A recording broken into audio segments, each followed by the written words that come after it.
Let her wear the veil. Her groom was still holding his mistress by the hand when Emily Winthrop said it, standing at the altar on her own wedding day in front of 300 people who couldn't breathe. She unpinned it herself, walked straight to the other woman, pressed it into her hands. She wanted his side. She can have it, but she will never have mine. Then she turned and walked out of St. Catherine's Church and never looked back. If someone who should have chosen you once chose to humiliate you instead, and you found the strength to hold your head high, this story is for you. Subscribe and tell us what city you're watching from today. The morning of Emily Winthrop's wedding. The sky over Albemarle County was the color of cream and pale rose, the kind of sky that made women believe in promises.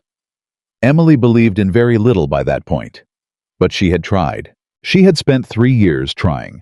3 years of correct behavior, careful conversation, and patient waiting while Oliver Kingsley finished whatever business he always seemed to be conducting just beyond the reach of her questions.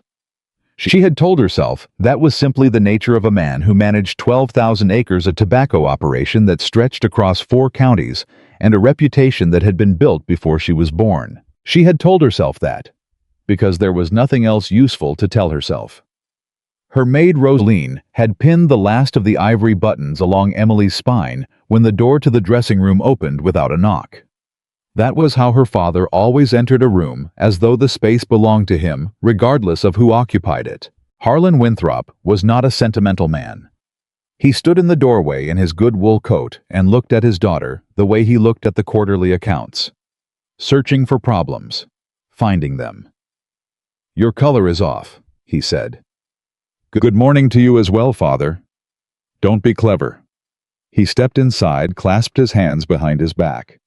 "The Kingsleys are already at the church. His mother arrived an hour ago. Half the county is seated." "I'm aware of the schedule." "Then you're aware there's no room in it for whatever mood is sitting on your face right now." Emily looked at herself in the glass. She did not think her face showed a mood. She thought it showed a woman who had slept poorly and was doing her level best not to show that either. "I'm perfectly composed, Father." "Good." He studied her for another moment. "The Kingsley land adjoins ours at the river bend. After today, the water rights question is settled permanently. You understand what that means." "I understand what it means to you." The silence that followed had weight to it. Rosaline busied herself with the veil, smoothing the lace with both hands, keeping her eyes low. Harlan Winthrop cleared his throat. "A woman in your position ought to be grateful for a match of this caliber." "A woman in my position," Emily said carefully, "is 26 years old, Father, not 16. I entered this arrangement with my eyes open." "Then keep them open." He moved to leave, paused at the door. "And keep your chin up in that church. Whatever you feel, you keep it behind your teeth. You hear me?" She heard him. She always heard him. He left without asking whether she was well, whether she was ready, whether any part of her, the part that was still a person rather than a legal instrument, had anything she needed to say before she bound herself to a man for the rest of her living days. Rosaline set the veil over Emily's hair with hands that were gentle and quiet. After a long moment, the older woman said low enough that no one else could have heard, "You don't have to go." Emily looked at her in the glass. "Everyone goes, Rosaline." "That ain't the same thing as having to." Emily didn't answer. She picked up her gloves from the dressing table and began pulling them on one finger at a time with the precision of a woman who had decided that precision was the only form of control she was still permitted. St. Catherine's stood on a hill above the town, white-steepled proper, the kind of building that had witnessed 3 generations of Albemarle County's most important business conducted under the guise of sacred ceremony. The Winthrop carriage arrived at 10:15. Emily could hear the murmuring before the doors opened. 300 people she knew. Merchants, landowners, their wives in their best silks, their daughters brought along to observe how these things were properly done. The Caldwells would be in attendance, the Hargroves, the Beaumont family from across the county line. She sat very still in the carriage and breathed. Her brother Thomas sat across from her, looking uncomfortable in his collar. He was 4 years younger than she was, and had always treated her with the mild bewilderment of a man who could not understand why women made simple things complicated. "You look fine," he offered. "Thank you, Thomas. Kingsley's a good man, solid. His tobacco yield last season was—" "Thomas." He stopped. "I don't need tobacco yield figures right now." He nodded, looked out the window, said nothing else, which was the most useful thing he'd done all morning. The carriage door opened. Emily took her father's arm. The usher held the church door. The organ swelled inside something formal and correct, chosen by someone who understood ceremony and nothing else. Emily lifted her chin the way her father had instructed and walked into the light. The first thing she noticed was the silence, not the proper hush that falls when a bride enters. Something else. Something that sat differently in the chest. A silence with teeth. The guests were turned not toward the altar where a bride's gaze was meant to fall, but toward the side aisle. Toward something that was not where it was supposed to be. Emily's eyes traveled the length of the church. Oliver Kingsley stood approximately 40 feet from the altar. I was not standing where the groom stands. He was in the side aisle near the third pew from the front, and he was not alone. The woman beside him was Margaret Caldwell. Emily knew her face the way you know a face you have tried very hard not to memorize. Dark hair dressed too elaborately for a church on a Tuesday. A gown that was a shade too bold for a guest. Her gloved hand was resting in the crook of Oliver's arm, and she was not looking at Emily. She was looking at the floor, which Emily found in a distant and precise way to be interesting. Oliver was looking at Emily. His expression was not the expression of a man who had made a mistake. It was the expression of a man who had made a calculation and was waiting to learn whether it would cost him. The organ tapered into nothing. The whole church held its breath. Emily's father, still at her elbow, went rigid. She felt the change in him, the sudden locked muscle stillness of a man whose investment had just been placed in jeopardy. The priest at the altar looked between them, his prayer book open in his hands, his face the color of old candle wax. 300 people did not move. Emily continued walking. She did not rush. She did not slow. She walked at the same measured pace she had entered with down the center aisle, past pew after pew of Albemarle County's finest citizens, until she stood close enough to Oliver Kingsley to see the precise nature of what was on his face. She had been right. It was calculation. Emily. His voice was quiet, controlled, the voice he used when he was managing something. She looked at Margaret Caldwell. Margaret had still not raised her eyes. Then Emily looked back at Oliver. "I see you've brought company." "There's something I should have explained." "You should have explained it before I had 300 people watch me walk down this aisle." A sound moved through the church. Not quite a word, not quite a gasp. The sound of 300 people simultaneously forgetting to pretend they weren't listening. Oliver's jaw tightened. "This is not the place." "You chose the place." Emily kept her voice level. Not cold, not shaking. Level the way a surveyor levels a line before driving the stake. "You chose the day. You chose the audience. I simply arrived as requested." Margaret Caldwell finally looked up. Emily studied her for a moment. She was beautiful in the way that women are when they have been told their beauty is their primary purpose. She looked frightened. She looked like a woman who had arrived somewhere she had not expected to be standing. That at least was honest. "Miss Caldwell." Emily's tone carried nothing she did not intend. Margaret opened her mouth, closed it. Oliver stepped forward slightly. "Emily, if you'll give me a moment to, I have given you 3 years of moments." The words came out with a quietness that surprised even her. "I have given you patience and courtesy, and the kind of good behavior that women in my position are taught to consider virtues." She paused. "I am reconsidering that lesson." "This is not—" He stopped. Tried again. His voice dropped lower, private, as though the church were not full of people leaning forward in their pews. "I never lied to you. No." Emily looked at him steadily. "You simply declined to tell me the truth. A man of your precision understands the difference." Something moved across his face. Something she might in another life have called regret. She filed it away and did not use it. Her father appeared at her shoulder. "Emily." Low and urgent. "Emily, we can discuss this in private. There's no need to—" "Father." She did not look at him. "Take your hand off my arm." He did. Because even Harlan Winthrop, in the face of a tone he had never heard from his daughter before, took his hand off her arm. Emily reached up. The veil was pinned with 4 small ivory combs that Rosaline had set with particular care, and it came away more easily than Emily expected. She held it for a moment, all that lace, all that careful work, all that expectation, and then she stepped forward and placed it in Margaret Caldwell's hands. "Let her wear it." The words landed in the silence of St. Catherine's Church, like a stone dropped in still water. The ripple went all the way to the back pew. Margaret stared at the veil in her hands as though she did not know what it was. Oliver stared at Emily. She looked at him without heat, without tears, without the performance of devastation he had perhaps expected and perhaps had been counting on. "She wanted the place beside you," Emily said. "She may have it, but she will never have mine." She turned. The center aisle was exactly as long as it had been when she walked in. The faces on either side of it were different now. Not the proper sociable faces of guests at a wedding, but the raw, exposed faces of people who had just witnessed something they did not have language for. Mrs. Beaumont had her hand pressed to her mouth. Thomas looked like a man who had been struck. Her father, she did not look at her father. She walked to the end of the aisle. She pushed open the church door herself. The morning air outside was clean and smelled of cut grass and somewhere distantly of river water. She stood at the top of the church steps and breathed it in. Behind her, the door swung shut.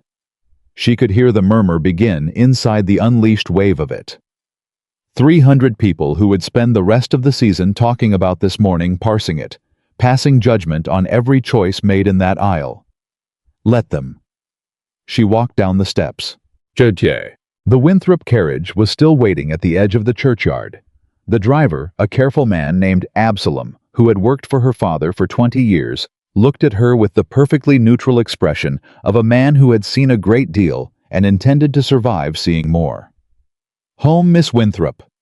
She stopped at the carriage door, thought about it.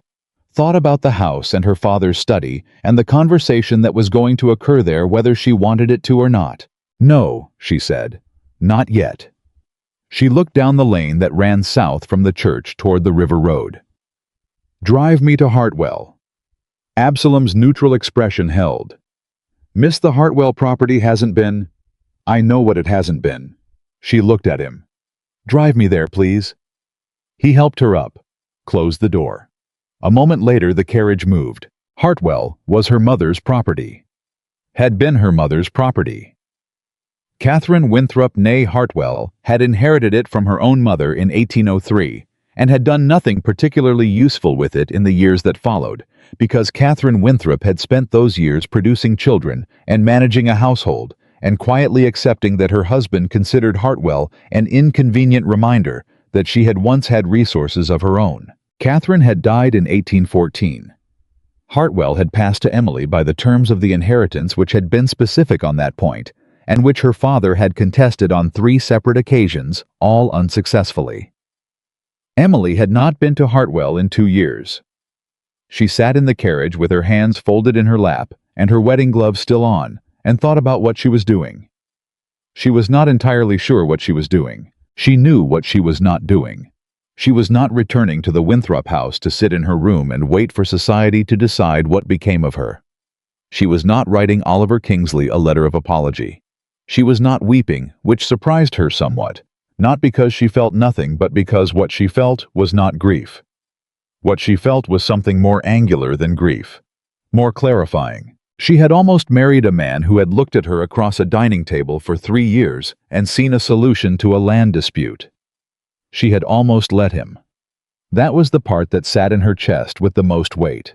The carriage turned off the main road and the lane narrowed. The trees grew closer. Through the window she could see the outline of the Hartwell house taking shape in the distance, wide-porched, 2-storied, the paint on the shutters gone to gray and peeling the kitchen garden on the south side entirely gone to weed. She had not expected it to be in good repair. She had not expected anything from it at all. The carriage stopped. Absalom opened the door and helped her down without a word. Emily stood in front of Hartwell and looked at it. It was a mess. The front steps had warped at one end. The rose bushes her mother had planted along the east fence were overgrown and unpruned to the point of chaos. One of the shutters on the upper floor hung at an angle that suggested the hinges had been rusting for the better part of a decade. From somewhere around the back of the house came the sound of something, a voice maybe, or a tool striking wood. She couldn't be certain. She was still wearing her wedding gown. The thought came to her, and she almost laughed, which was not a sound she expected to produce on this particular morning, and she pressed her lips together and walked toward the front steps. The door was unlocked. She pushed it open. Inside smelled of dust and old wood and the particular closed smell of a house that has been shut through several seasons without airing. Furniture was still in place, covered with sheeting. The fireplace in the front room had a bird's nest in the flue. She could tell from the debris on the hearth. The staircase railing wobbled when she touched it. She walked through the front room. The parlor. The narrow room that had been her mother's sitting room with the window that faced east and caught the morning light, which her mother had always said was the best light in the county. The morning light was coming through it now.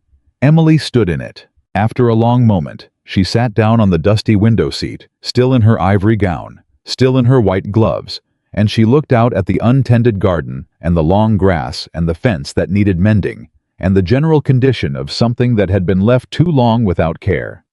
And she thought someone should fix this. She was still sitting there when she heard footsteps on the porch, and then a knock, and then her brother Thomas's voice through the door. "Emily, Absalom said you were here. Father sent me to—" "Come in, Thomas." He found her in the sitting room. He stopped in the doorway. His expression was complicated, the look of a man who had rehearsed a speech in the carriage and could see already that it wasn't going to land the way he'd planned. "You left a church full of people," he said. "I did. Father is furious." "Yes, I assumed." Thomas came further into the room. He looked around at the sheeted furniture, the dusty floor, his sister sitting in a wedding gown on a window seat, as though this were a perfectly ordinary location for the end of an engagement. "Emily, what are you going to do?" She looked at the garden. "I'm going to stay here." "Here." He said it the way you say a word you're not certain you've heard correctly. "At Hartwell. It's mine. It was Mother's, and now it's mine, and the solicitor's letters have said as much 3 separate times." She looked at him. "I'm going to fix it." Thomas was quiet for a moment. She could see him cycling through the arguments, selecting them by order of expected effectiveness. Finally, "Society will talk." "Society is already talking. I believe I heard them start while I was still in the aisle." "You can't live out here alone. It's not safe, respectable, practical." She turned back to the window. "None of those things were guaranteed to me in that church, Thomas. At least here the problems are ones I can see." He was quiet for a long moment. Then, "Father isn't going to like this. Father is going to like a great many things less than he currently anticipates." She said it without bitterness, simply as a statement of probable fact. "The water rights question he was so concerned about settling that will require addressing now, I expect. Tell him I'm sorry for the complication." She was not entirely sorry for the complication. Thomas looked at her. He had the expression she thought of a man seeing something in his sister he had never quite looked at directly before. Something that had presumably been there all along, and he had simply not had occasion to notice it. "You're serious," he said. "Yes. You're going to live at Hartwell, alone, and—" He stopped, gestured vaguely. "Fix things." "There's a great deal that needs fixing," Emily said. "I may as well start somewhere." He left eventually. She heard the carriage go. The house settled around her, and the light through the east window moved slowly, and from somewhere outside came that voice again, a worker's voice she thought coming from the outbuildings at the back of the property. Emily stood, pulled off her wedding gloves and tucked them into the pocket of her gown, smoothed the skirt with her bare hands. Then she walked through the house, out the back door, and into the full brightness of the morning. There were things to assess.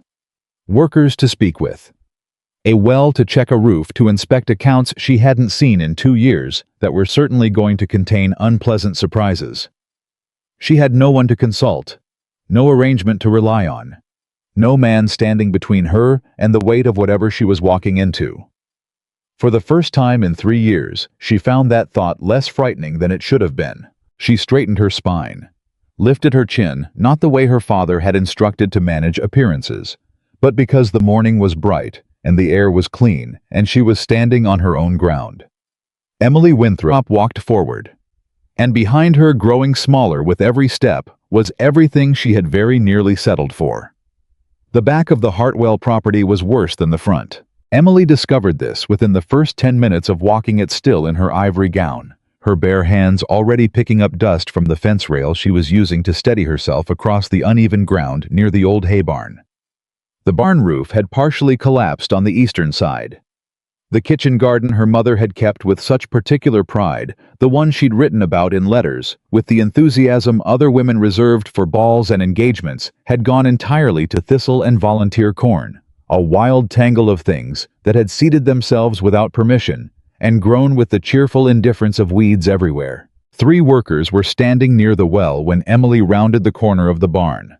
They had the look of men who had been doing something productive until very recently, and had stopped when they heard footsteps. The oldest of them, a broad-shouldered man of perhaps 60, with a face like weathered oak, looked at her with the careful neutrality of someone who has learned to read the particular danger of landowners arriving unannounced. "Miss Winthrop." He pulled his hat from his head. The other 2 followed. "Didn't know we were expecting anyone from the family today." "You weren't," Emily said. She looked at the well. The rope had been replaced recently. That was something. The stone surround was intact. "How long have you been working this property?" "Going on 9 years for me. Silas here 7. Young Ned just started last spring." "What's your name?" "Caleb, ma'am. Caleb Marsh. Mr. Marsh." She looked at him directly. She had learned somewhere in the years of managing her father's household accounts, when he was traveling a task he had assigned her because women were good with figures and required no salary, that men of Caleb Marsh's type responded better to directness than to the careful indirection that polite society expected of women. "Who have you been reporting to since my mother passed?" A pause. Careful. "Mr. Tanner, ma'am, from the Winthrop estate. He comes out maybe once a month. Checks the yield tallies, makes sure the accounts are filed." "And the wages?" Another pause. Longer. "They've been irregular, ma'am." Emily looked at him steadily. "How irregular?" Caleb turned his hat in his hands. "Last full payment was 7 weeks ago. Mr. Tanner said the accounts were being reviewed. Said there'd been some confusion over whose name the property was registered under." Emily said nothing for a moment. 7 weeks. She was very familiar with the name Tanner. He was her father's estate manager, a careful and loyal man whose loyalty ran in a very specific direction. The confusion over whose name Hartwell was registered under was not, she suspected, confusion at all. "There is no confusion," Emily said. "This property belongs to me. It was transferred to me by my mother's will in 1814, and that transfer was upheld by the county court. Anything Mr. Tanner told you to the contrary was inaccurate." She kept her voice measured. "You will be paid in full for the past 7 weeks before the end of this month. You have my word." Caleb Marsh looked at her for a moment, with the expression of a man recalibrating his expectations. His eyes had moved briefly to the ivory gown. She could see him assembling a picture he hadn't expected to be assembling today. "Yes, ma'am," he said, and the tone of it was different from the first time he'd said it. More settled. More like a man who had decided something. "I need the accounts," Emily said. "Everything Tanner has been filing. I need the yield records, the worker tallies, the repair logs, everything that exists on paper for this property going back to 1814. Tanner takes most of that with him when he goes. Then I will need to send for it." She looked at the barn. The collapsed section. The way the remaining structure tilted slightly on its foundation. "In the meantime, tell me what this property needs most urgently. Not what it needs eventually. What it needs now this week to keep from losing ground." What followed was not a pleasant conversation, but it was an honest one, and Emily had decided somewhere between the church steps and the back fence of Hartwell that honest and unpleasant was a considerable improvement over pleasant and false. The eastern barn section needed to come down before the next significant rain or the whole structure would go. The south field had a drainage problem that had been unaddressed for at least 3 seasons, which explained the poor yield on the tobacco that side of the property. 2 of the tenant cottages on the lower lane had roofs that Caleb described as optimistic at best. The well was fine. The smokehouse was fine. The orchard had been moderately well kept because Silas apparently had a particular feeling about apple trees that approached the devotional. Emily listened to all of it. She asked specific questions. She filed the answers in the part of her mind that had always been good at this, the part that her father had used without acknowledging that Oliver had never thought to inquire about that society had consistently declined to consider relevant. When Caleb Marsh finished, he was looking at her differently than he had at the start. "Miss Winthrop," he said slowly, "you planning on staying?" She looked at the Hartwell house, at the peeling shutters and the warped steps and the wild growth of the east garden, at all of it. Yes. The word came out certain, surprising her a little with how certain it was. Well. He turned his hat once more in his hands. Good. She drove back to the Winthrop house that afternoon to collect what she needed. She had made a list in her head on the carriage ride, practical ordered beginning with the account books and ending with her mother's correspondence files, which she suspected contained information about Hartwell that her father had never mentioned because he'd never expected her to look for it. She had underestimated him if she thought he'd be in his study. He was on the front steps. Harlan Winthrop had the look of a man who had spent 3 hours constructing an argument and was ready to deploy it. He watched the carriage come to a stop. He watched his daughter descend from it still in the ivory gown, which she had not thought to change, which was going to be a separate conversation. "Inside," he said. "I only need an hour, Father." Inside Emily. She went inside. Because there were some arguments not worth having on the front steps where the household staff could hear. His study smelled of pipe tobacco and old leather, and the afternoon light came through the window behind his desk in a way that always made her feel like she was sitting for judgment. She had been in this room 100 times. She had delivered account summaries. Here answered questions about the household budget, listened to instructions about her behavior at one gathering or another. She sat down. Harlan Winthrop did not sit. He stood behind his desk with his hands flat on the surface, which was his posture for serious business. "You humiliated this family," he said. Not loudly. That was almost worse. "Oliver Kingsley brought his mistress to our wedding. I think the sequence of humiliations has a clear origin, Father. What you did in that church was a response to what he did first." She kept her hands in her lap folded still. "What would you have preferred that I proceed with the ceremony?" "I would have preferred that you handle it with discretion." "With discretion." She let that sit for a moment. He walked in with her on his arm. "In front of 300 people. There was no private management available to me. You gave away your veil." His voice carried something that might have been real anger, and might have been injured dignity, and was she suspected entirely about the water rights. "You stood in the middle of St. Catherine's, and you made a scene that will be discussed from here to Richmond." "Yes," Emily said. "I expect it will be." He stared at her. "You don't seem particularly troubled by that." "I'm troubled by a great many things, Father. My reputation's exposure to county gossip is fairly far down the list at the moment." He sat down then. The change in posture said something, a shift from the authority position to something more private, more calculating. She recognized it. "The Kingsley situation is not irreparable," he said, and his voice was lower now, quieter, the voice he used for genuine negotiation. "Oliver came to me this afternoon." Something moved in Emily's chest. She did not let it show. "Did he?" "He wants to speak with you. He says—" Harlan paused, chose his words with visible care. "He says he made an error in judgment, that he would like the opportunity to explain. He can want whatever he likes." Emily. The name came out with a different quality now. Not commanding. Something closer to, she searched for it, something closer to appeal, which was almost more disturbing than the commands. You are 26 years old. After today, the families who would have considered you are going to— Father? She stopped him, not unkindly. I know what you're going to say. I've known what you were going to say since I was old enough to understand what my position in this family was meant to accomplish.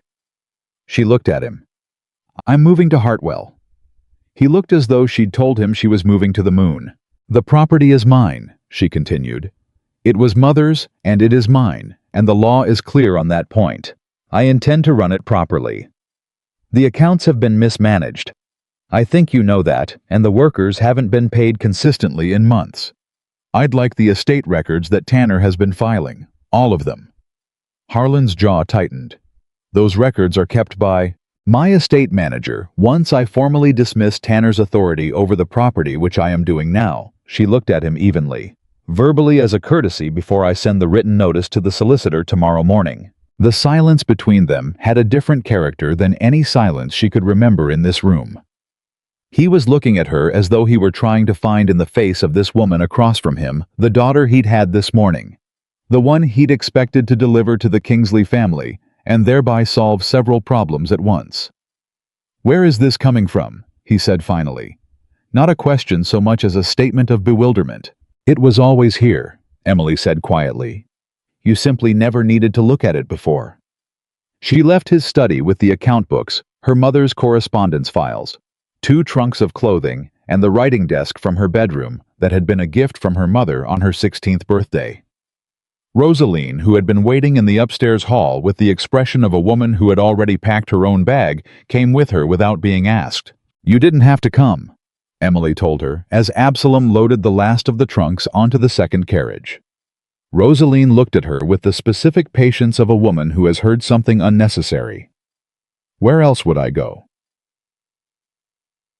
The first week at Hartwell was the hardest thing Emily had ever done, and she had once managed the Winthrop household through a flooding of the lower cellars, a disputed inheritance claim, and her father's 3-month illness all in the same year. The problems at Hartwell were not dramatic. They were relentless, which was worse. The account books revealed what she'd suspected: systematic underfunding disguised as administrative irregularity. Money that should have gone to worker wages and property maintenance had been redirected, not stolen outright, but rerouted in ways that served the Winthrop estate's interests rather than Hartwell's. Her father's hands were not technically dirty. They were just positioned very conveniently near the source of the problem. She sat with the books every morning at the kitchen table because the sitting room still didn't have a functional fireplace, and the mornings were cool, and she worked through the columns with a pen in her hand and a cup of whatever Rosaline had managed to produce from the kitchen garden's limited offerings.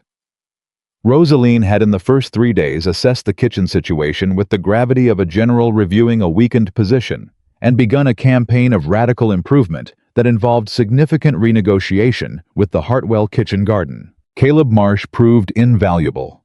He knew this property the way you know land you've worked for 9 years, not theoretically, but in the body. He knew which fields drained well and which held water. He knew the yield history of every tobacco row, the particular personality of every piece of equipment where the foundation of the hay barn was compromised, and why and what it would take to fix it. He also knew, without her having to explain it, how to talk to the tenant farmers on the lower lane. There were 4 families living in the Hartwell tenant cottages: the Bufords, the Kirks, the Lundy family, and an older widow named Mrs. Price, who had been on the property longer than anyone else, and who regarded Emily's arrival with a skepticism that was practically geological in its depth. Emily went to each of them personally. She sat in their kitchens and drank whatever was offered and listened to every complaint about the past 4 years of irregular management.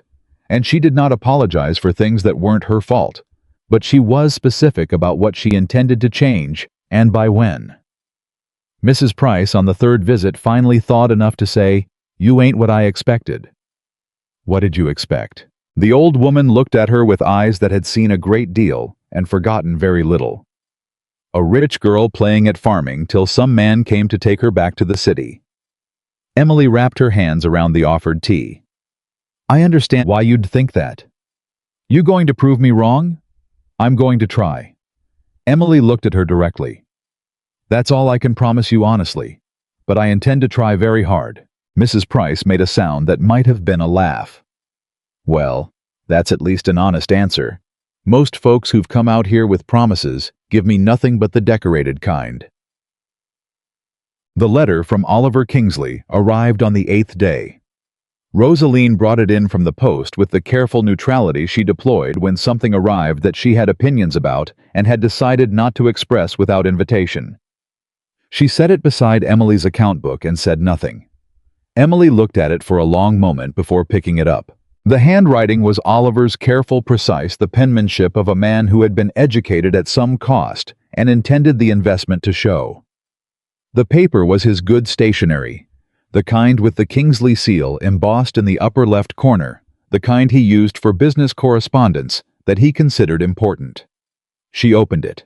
It was not long. That surprised her. She had expected something constructed paragraphs of careful justification. The kind of letter a man writes when he has consulted his own interests and dressed the result in the language of feeling. What she got instead was 6 lines that were, if nothing else, direct. Miss Winthrop, I behaved dishonorably. I have no defense that would serve either of us. I am told you are at Hartwell. I would like to call if you are willing to receive me. Not to argue the past. To speak plainly about what I owe you. Okay. She read it twice. Then she set it down on the table and looked at the account column she'd been working through, which showed a shortfall of $63 in the 1816 maintenance fund that she was fairly certain had been applied to repairs on the Winthrop South Barn instead. She picked up her pen. She wrote back 4 words, I am not ready. She sealed it and handed it to Rosaline and went back to the accounts. Rosaline took it without comment. At the door she stopped, turned just slightly. Was it at least a decent letter? Emily looked at the column of figures. It was honest. Rosaline considered this. That's something, I suppose. It's something, Emily agreed. It is not yet enough. The twist arrived not from Oliver's direction, but from a source Emily hadn't considered, and it arrived on a Tuesday morning when she was in the South Field with Caleb and Silas discussing the drainage problem, and a rider came down the lane at a pace that indicated either urgency or poor horsemanship. It was Thomas. He dismounted with none of his usual carelessness and came across the field toward her with the stride of a man carrying news he hadn't decided how to deliver. She could read him by the set of his shoulders. They were tight in the way that meant something had happened that he was going to need her to handle. What is it? She said when he was close enough. Father's been to see Kingsley. Thomas pulled off his riding gloves, worked them between his hands. 2 days ago. I only found out this morning from Marsh's brother works the Kingsley stable. Emily looked at him. What kind of visit? The kind where father took the water rights documents. Thomas looked uncomfortable in the specific way of a man who knows that the information he's carrying will land badly and who cannot find a good order to present it in. He's renegotiating, without you. He's offering a revised easement arrangement on the Riverbend acreage separate from any marriage arrangement. She was quiet. Around them, the field moved in a light wind, and Caleb and Silas had stepped away with the diplomatic instinct of men who know when not to be standing in a particular spot. He's trying to secure the land deal through a business arrangement instead, Emily said, not a question. I think... Thomas stopped. Tried again. I think he's also offering Oliver the option to reopen the marriage discussion at some future point, once people stop talking. The precision of that was almost elegant. Her father, unable to force her back to the Winthrop house, was keeping the door open to the Kingsley arrangement through other means, maneuvering around her, turning her refusal into a temporary inconvenience rather than a permanent answer. And there was nothing technically she could do to stop him from having any conversation he chose to have. The Riverbend acreage was Winthrop land. He could negotiate it however he wished. What it meant for her was less comfortable to examine. If Oliver Kingsley concluded that the land arrangement could be satisfied without marrying Emily Winthrop, the social calculation that had made him a reasonable match in the first place evaporated. And a man with no remaining reason to court her opinion was a man who had no remaining reason to answer for what he'd done. She looked at Thomas. Does Oliver know I'm aware of this meeting? I don't think so. Good. She began walking back toward the house. Don't tell him. Thomas fell into step beside her. What are you going to do? Emily considered the account books waiting on the kitchen table. The drainage problem in the south field. The collapsed barn section. The tenant roofs. The 7 weeks of back wages she'd promised to cover. The letter she'd sent Oliver that contained 4 words, and which had not yet received a response, and which she was now thinking about differently than she had been 20 minutes ago. I'm going to do exactly what I've been doing, she said. I'm going to fix this property. Thomas looked at her sideways. That's all? No. She moved toward the house with the kind of purpose that had been building in her since the morning she'd stood on the Hartwell porch in her wedding gown. But it's where I start. The back wages were the first thing. She had a meeting with her mother's solicitor, a quiet man named Aldous Fletcher, who had handled Catherine Hartwell's affairs with discretion and evident loyalty in his office in town on the following Thursday. She wore her good gray dress, not the widow's gray. Her mother had worn, but the practical, well-cut gray of a woman who intends to conduct business. She had the account books. She had the discrepancy figures she'd calculated from 3 nights of close work with the records. Fletcher looked at the figures with the expression of a man confirming a suspicion he'd held for some time, but had not had grounds to act on. These redirections go back to 1815, he said. Yes, consistently structured to look like administrative decisions rather than diversions. He looked up at her. Your father's name doesn't appear directly. Tanner's does. Tanner acts for my father in every material respect. She kept her voice level. I'm not here to pursue legal action against my father, Mr. Fletcher. Not at present. I'm here to formalize my authority over this property completely. No shared oversight. No Winthrop estate involvement of any kind, and to establish a line of credit against the Hartwell yield to cover current obligations. Fletcher looked at the books again, then at her.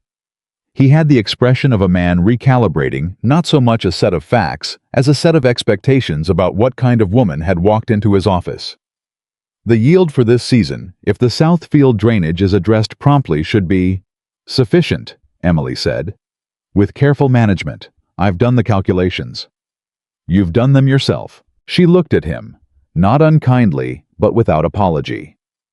Is there a reason someone else should have done them? A pause. Then the corner of his mouth moved just slightly in the manner of a man trying not to smile at something he hadn't expected to find amusing.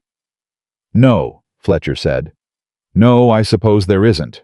He reached for his pen. Let's go through them. The line of credit was established. Tanner's authority over the property was formally revoked in writing before the end of the day.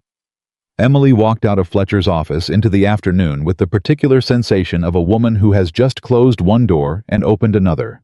Not euphoric, not triumphant, but steady. Solid in a way she had not felt in years. She was on the front step of the solicitor's office when she heard her name. She turned. Oliver Kingsley was standing on the opposite side of the street on the boardwalk outside the Merchants. He had clearly not expected to see her. The expression on his face before he controlled it, before the social machinery of a man accustomed to managing appearances, reassembled itself, was something rawer than she had seen from him in 3 years of careful company. He looked for just a moment like a man who had taken something for granted until the moment it was no longer there, and was only now beginning to understand the actual dimensions of what he'd lost. He crossed the street. She didn't move from the step. Emily. He stopped at the bottom of the step, which put her slightly above him, which she noted and chose not to adjust. Oliver. I didn't expect I heard you were at Hartwell. I am. You're in town. He said it as though this required explanation. Occasionally. She looked at him with the same level attention she'd given the account columns this morning. I had business with Mr. Fletcher. He absorbed this. Something shifted in his expression. Not guilt exactly, more like recognition. He knew Fletcher's name and function. He understood what business at Fletcher's office meant. Your father came to see me, he said. I know. That stopped him. Whatever he'd planned to say next, she could see the adjustment happening, the recalculation. He told you. Thomas did. Oliver was quiet for a moment. He had his hat in his hand. He'd removed it when he crossed the street, which was reflex manners, automatic. and he was working the brim in a way that reminded her uncomfortably of Caleb Marsh that first morning, which was an association she did not particularly want to be making. "I didn't agree to his terms," Oliver said. She looked at him. "Your father's arrangement. The easement proposal." He met her eyes. "I didn't agree to it." She did not let her face show what that landed like. "Why not?" The question seemed to catch him, like he'd prepared for many responses, and not for that particular one. He looked at her, really looked with the kind of attention that required something from the person doing it, and said, "Because taking a land deal from your father as a way around what I owe you felt like the same mistake I already made, just in a different coat." The street between them was quiet in the particular way of a town morning when the serious business of the day is mostly over and people are drifting toward the midday. Someone down the block was loading a wagon. From the direction of the post office came voices she didn't try to identify. Emily looked at Oliver Kingsley, at the man she had nearly married, the man who had walked into St. Catherine's with another woman's hand on his arm, and she thought about what honesty cost and what it was worth, and how those two figures did not always match. "That is a better answer than I expected," she said finally. He didn't smile. He just looked at her with that same careful attention.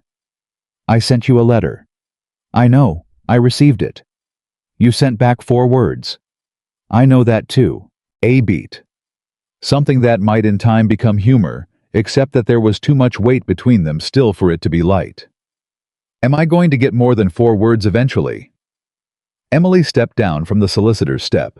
She stood level with him on the boardwalk, which she had chosen deliberately, and which meant something, though she wasn't prepared to explain exactly what. "Come to Hartwell," she said. "Not today, not this week. When I've finished the Southfield drainage and the barn east section is rebuilt." She held his gaze. "When I've shown this property can stand on its own without any arrangement propping it up." He looked at her for a long moment. And then, Emily said, "We will have an honest conversation, possibly the first one we've ever had." She left him standing on the boardwalk and walked toward where Absalom was waiting with the carriage, and she did not look back, because she had learned something in the past 8 days that she intended to carry forward. A woman who looks back while she's walking away from something gives the impression she's waiting to be called after. Emily Winthrop was not waiting to be called after. She had work to do. The Southfield drainage took 11 days. Emily knew because she counted them not out of impatience, but because she had learned in the weeks since she'd moved to Hartwell, that time had a different texture when you were the one responsible for what happened inside it. Each morning she was out before the dew burned off walking the field line with Caleb checking the progress on the trench system. He and Silas had begun cutting along the low edge of the property, where water pooled after rain and rotted the root systems before harvest. Each evening she was back at the kitchen table with the account books recalculating, adjusting, finding the places where money could be moved without breaking something else that was already fragile. Rosaline watched all of this with the expression of a woman who had decided not to say what she was thinking, which was in its own way more communicative than speech. On the 4th day of the drainage work, one of the tenant farmers, a quiet, serious man named Eli Kirk, who worked the lower acreage, appeared at the kitchen door at 7 in the morning with his hat in both hands and a look on his face that Emily had come to recognize as the preamble to bad news delivered with reluctance. "Miss Winthrop." He turned his hat. "Thought you should know. There was a man out on the East Lane yesterday evening, riding the fence line." Emily looked up from the ledger. "What kind of man?" "Tanner." Eli Kirk's jaw worked slightly. "From the Winthrop estate. He wasn't on Hartwell property, stayed just to the outside of the line, but he was looking, taking his time about it." The deliberateness of that was not lost on her. Tanner riding the fence line was not casual.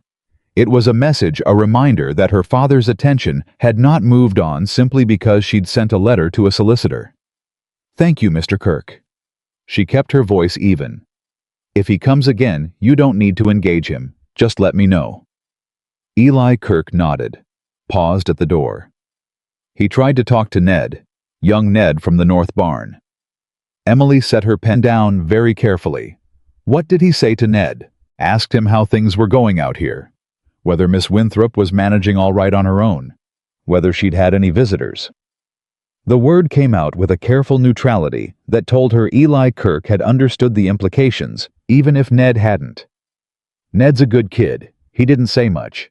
But he didn't know to say nothing. The particular genius of her father's approach was that it left no marks. Tanner riding a fence line was not trespass. Tanner asking a young worker a casual question was not coercion. Everything existed just inside the boundary of what could be addressed, which was exactly where Harlan Winthrop preferred to operate. "I'll speak to Ned," Emily said. "Thank you for telling me." When Kirk left, she sat for a moment with her hands flat on the table and breathed through the sharp edge of what she was feeling. Not fear. Something closer to anger, which was at least useful, and she intended to use it. She wrote a letter to Fletcher that morning and had it sent by the afternoon post. She was not specific about Tanner. She simply informed her solicitor that she wished to establish a formal record of the date on which her authority over Hartwell had been assumed, the removal of all Winthrop estate management involvement, and the current state of the worker roster and wage obligations. A record of the starting line. Clean. Dated. On file. If her father wanted to play a long game, she was going to make sure she understood the board. The East Barn section came down on day 7. Caleb and Silas took it apart piece by salvageable piece, working with the methodical care of men who understood that even failed timber was worth something, and what couldn't be reused was stacked for burning. The new framing went up faster than Emily had expected. Caleb had quietly mentioned the project to a neighboring farmer named Boudry, who owed him a favor, and Boudry arrived on day 8 with 2 sons and a brother-in-law, and the east wall was rebuilt in a day and a half. Emily fed all of them. Rosaline produced a meal out of what the kitchen garden was currently yielding, plus a side of salted pork from the smokehouse, and the men ate at the outdoor table by the barn in the late afternoon, and talked about timber and weather, and the relative merits of different approaches to foundation repair. And Emily sat at the end of the table and listened, and asked questions, and understood more than they expected her to. Boudry's oldest son, perhaps 20, with the sunburned neck of a young man who had spent his life outdoors, looked at her at one point with undisguised curiosity. "You're running this yourself? No husband, no overseer?" "I have Mr. Marsh," Emily said pleasantly, "and Mr. Boudry at present. That seems sufficient." The boy had the grace to look slightly chastened. His father across the table caught Emily's eye with an expression of mild amusement, and something that might have been approval. The barn was done by day 9. The drainage trench reached completion on day 11. On the morning of day 12, Emily walked the south field with Caleb one final time, and they stood together at the low end of the property where the ground had been soggy and unworkable for 3 seasons, and she pushed her boot into the earth and felt it firm and responsive beneath her foot. "It'll hold," Caleb said. "Yes," Emily agreed. "It will." She went back to the house and wrote a single sentence to Oliver Kingsley. "The south field is done. The barn is rebuilt. Come Thursday if you wish." He arrived Thursday at 10 in the morning, which was exactly on time, which was the first thing that surprised her. Oliver Kingsley had in 3 years of courtship operated on a schedule that was defined by his own convenience rather than any agreed-upon hour. The fact that he arrived precisely when she'd indicated suggested either that something had changed or that he understood this was not the same negotiation as the ones before. She was in the south field when he arrived. She had not arranged to be somewhere more presentable, because this was not that kind of visit, and she intended him to understand that immediately. Caleb intercepted him at the gate and walked him down to where Emily was checking the edge of the drainage trench with Silas, and she heard them coming before she turned. Oliver stopped several feet away. He looked at her mud on her boots, work gloves on her hands, a practical linen dress that had seen better days, and something moved across his face that was too complicated to name quickly. "You came to look," Emily said. "Not an accusation, a statement. You invited me." "I did." She pulled off one glove, looked at the trench, then back at him. "What do you see?" He looked at the field. Looked at Silas, who had the good sense to seem entirely occupied with his own business. Looked back at Emily with the careful attention of a man who has just realized he is being evaluated rather than the reverse. "I see a drainage system that should have been installed 3 seasons ago. It should have." Emily pulled off the second glove. It wasn't because the money allocated for it was redirected to the Winthrop South barn. I found that in the accounts. She tucked the gloves into her pocket. I find a great many things in the accounts. He absorbed this without visible surprise, which told her he'd known something of the shape of it, if not the specifics. How are the yields looking for this season? Better than they've been in 4 years. She looked at him steadily. Not because anything miraculous happened, because someone actually looked at what the land needed and addressed it. Oliver was quiet for a moment. Then, "May I walk the property with you?" She considered him. She had told herself in the days since she'd sent the invitation that this visit was information gathering, that she intended to learn what he actually wanted and why, and that she would do so with her eyes open and her expectations small. What she had not told herself, what she was only now becoming aware of, was how much she had been thinking about this hour. Not with longing, with something more guarded than that. The alertness of a woman who has survived something and is not yet certain the surviving is complete. "All right," Emily said. "Walk with me." They went from the south field to the north orchard, where Silas had staked the young apple trees that had needed training, and then along the fence line toward the tenant cottages. Emily did not perform for him. She pointed out what was working and what still needed attention, and she asked him questions, practical ones about yield calculations and tenant arrangements and the particular soil composition on the north side of the property, and he answered them, and what struck her was that he answered them well. Oliver Kingsley had managed 12,000 acres for 15 years. When he spoke about land, the knowledge was real. That had never been the problem. "Your father's worried," Oliver said as they came along the east fence. Not accusatory, more like a man reporting a weather condition. "My father has been worried since I walked out of the church. What specifically is worrying him today?" "That you won't come back." He paused. "And now that I've seen what you've done here in 3 weeks, I think what actually worries him is that you don't need to." She looked at him. "Those are different worries." "Yes," Oliver said. "They are." They stopped at the corner post of the east fence where the property line met the old lane, and for a moment neither of them spoke. From down the lane came the sounds of the Kirk children voices, quick feet on dry ground, the particular chaos of young people who don't know they're being listened to. "Why did you bring her?" Emily said. She had not planned to ask it today. It came out with less preparation than she intended, and she did not take it back. Oliver was quiet long enough that she knew he'd expected the question eventually, just not at this precise moment. He turned his hat in his hands. She noted the gesture and what it cost him in pride, and he said, "Because I was a coward." She waited. "I'd been trying to end things with Margaret for 6 months. Every time I found a reason to delay. Another week. Another month." He stopped.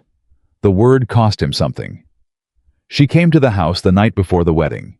She said if I married you, she would make certain everyone knew about the arrangement.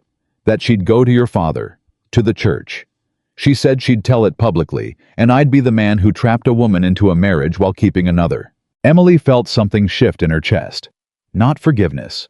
Something more like the reorganization of a picture whose edges she hadn't been able to account for. "And you decided the best response was to bring her yourself," she said. "I decided—" He stopped, started again. "I told myself I was taking control of the situation. That if she was going to tell it anyway, I could manage how it was told. That I could—" He exhaled. "I know how that sounds. It sounds like a man who was more concerned with controlling a narrative than protecting a person." She kept her voice even. "It sounds like a man who thought about how the situation would look for him and called that making a decision." He didn't argue. She gave him credit for that. "You're right," he said simply. The simplicity of it was the most disarming thing he had done since he'd walked down that aisle and started this whole disaster. 3 years of careful social management, and what finally landed was 2 words without any architecture around them. Emily looked at the fence post, then at the lane, then at the middle distance where Hartwell's property ended and someone else's began. "Where is she now?" Emily said. "Margaret. Gone." Something in Oliver's voice shifted. She left Albemarle County 6 weeks ago. Went to relatives in Charleston, I understand. He paused. She sent me a letter. She said... He stopped. Emily looked at him. What did she say? She said she was sorry, for all of it. He turned his hat once more. She also said that she had spent 4 years trying to become something she thought she wanted, and that watching you walk out of that church was the first time she understood that what she actually wanted was the right to walk away from something too. The weight of that settled differently than Emily expected. She stood with it for a moment, aware that the story she'd been holding in her mind, the one with a clear villain and a clear injury, was more complicated than that shape allowed. I don't hate her, Emily said finally. She discovered this was true as she said it. No, she was in an impossible position. You put her there and she didn't have the resources to get out of it cleanly. Emily looked at him. The difference between her situation and mine is that I had Hartwell. I had something to walk toward. She paused. She had nothing but you, and you were not handling that responsibility well. The bluntness of it landed. She watched it land. Oliver looked like a man who had prepared himself for condemnation, and received instead something more precise, which was in some ways harder to absorb. No, he said quietly. I was not. They walked back toward the house through the kitchen garden, where Rosaline's campaign of radical improvement had produced visible results. Neat rows, staked plants. The kitchen garden showing the same kind of order that was slowly emerging across the whole property. Rosaline appeared in the doorway as they approached, assessed the situation with a single look, and produced tea without being asked, which Emily chose to interpret as endorsement. They sat on the back porch, not in the formal parlor, not in the sitting room. The back porch, with its view of the garden and the barn and the south field beyond. And they drank tea and talked for 2 hours. And the conversation was different from anything they had managed in 3 years of proper courtship. Oliver asked about the tenant arrangements. She explained what she'd done and why. He asked about the account discrepancies, and she walked him through the figures she'd reconstructed. And he listened. Really listened with the attention of a man tracking numbers, rather than performing interest. And at one point he said, "You should talk to Harrywell." Who is Harrywell? County land assessor. He did a full review of the Kingsley property 2 years ago, identified 3 drainage problems I hadn't known existed, and 2 soil composition issues that were affecting yield on the west section. He looked at her. He's good, thorough, and he won't talk about what he finds to anyone who doesn't hire him. Emily considered this. You're referring me to your county assessor. I'm suggesting someone who could help your property perform at its actual potential. He met her gaze without deflection. That seems like a useful thing to do. It was. She made note of the name. That was the afternoon's first surprise that Oliver Kingsley, sitting on her back porch with his hat on the railing beside him, was more useful than he had been in 3 years of formal courtship. The courtship had been about arrangement. This was something else. The second surprise arrived later. He had been at Hartwell for nearly 3 hours when she heard a carriage on the front lane. She knew the sound of it before the carriage came into view, the particular weight and rhythm of the Winthrop equipage, which her father drove himself when he wanted to arrive without announcement. She looked at Oliver. He hadn't heard it yet. "My father is here," she said. Something moved through his expression, not guilt, but a kind of readiness. He stood from the porch chair with a deliberateness that told her he'd understood instantly what this visit meant. Harlan Winthrop came around the side of the house, rather than waiting at the front, which meant he'd seen the Kingsley horse at the post and had not wanted to stand on the porch. He stopped when he saw them both on the back porch. His face did the thing it always did when confronted with a reality that had arranged itself outside his management, a brief controlled moment of recalibration. "Oliver." He gave a short nod. His eyes moved to his daughter. "Emily, father." She stayed in her chair, did not stand. "I didn't expect you today. I had business near the lower road." He looked at Oliver with an expression that had several meanings layered inside it. "I wasn't aware you were calling on Hartwell." "Emily invited me." Oliver's tone was pleasant and entirely unapologetic. "I came to see what she's done with the property. Harlan's jaw moved slightly. He looked at the south field, the repaired barn, the garden, all of it, the evidence of 3 weeks of determined work, and he had the look of a man who had expected to arrive at a scene of polite decline, and had found instead a scene of visible success, which was a different kind of problem. "We should talk," Harlan said to Emily. "In private." "Mr. Kingsley is familiar with the property situation, father. You may speak plainly." A pause. The particular weighted pause of a man calculating whether pushing the issue is worth the cost. Harlan looked at Oliver again, and something passed between the two men. Emily could feel it without being able to read it precisely, and then her father made a decision. "The solicitor tells me you filed to establish a formal record of management assumption." He kept his voice neutral. "Accounting language, estate language, the language that made territory disputes sound like paperwork. You've revoked Tanner's authority." "I have." "You didn't discuss that with me." "It wasn't your decision to discuss." She looked at him steadily. "Hartwell is my property. I'm running it as my property. The formalization of that is appropriate, not provocative." Harlan shifted his attention briefly to Oliver, then back. "There were agreements in place." "There were informal arrangements," Emily said, "that were never put in writing, because putting them in writing would have required acknowledging that money was being redirected from this estate without my knowledge or consent." She kept her voice even. "I have no desire to make this a legal matter, father, but I will if the arrangements continue." The silence on the back porch had a very specific quality.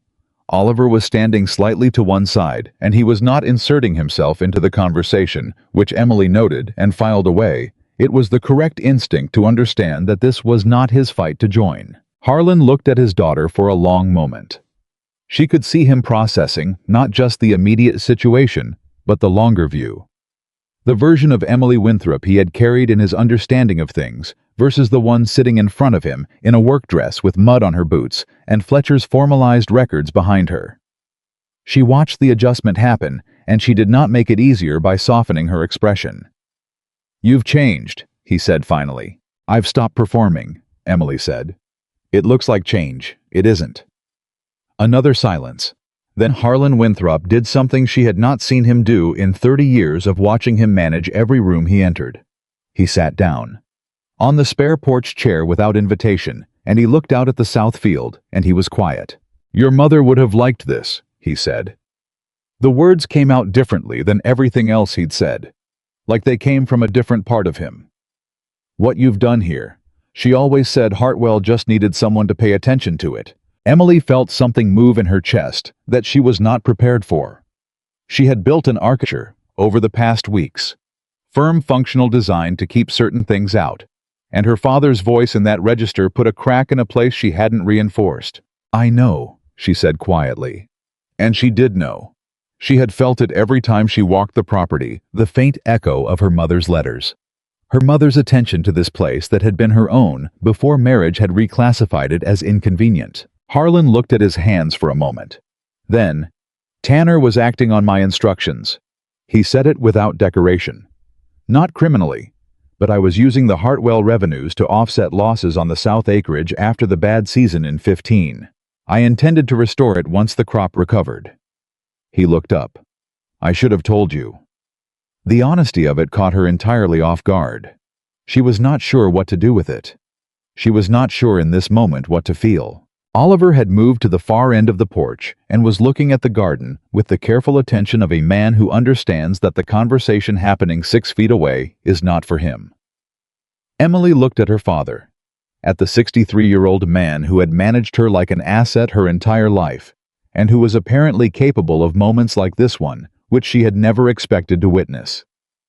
"You could have told me in 1815, she said. "I know. You could have told me when Mother died, when the will was finalized, when you contested it the first time." "I know." He held her gaze. "I didn't think you'd be the one sitting here in this chair. I thought—" He stopped, looked at the south field again. "I thought differently about what you were capable of." It was not an apology. It was as close as Harlan Winthrop had ever come to one, and she recognized it for what it was, and she sat with it, and she did not rush toward anything. "I'm not restoring Tanner's authority," she said. I know. And the redirected revenues. I'll have Fletcher work it out. Whatever the figure is, I'll make it right.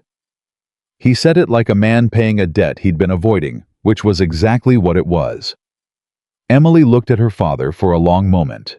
Then, "Thank you for coming, Father."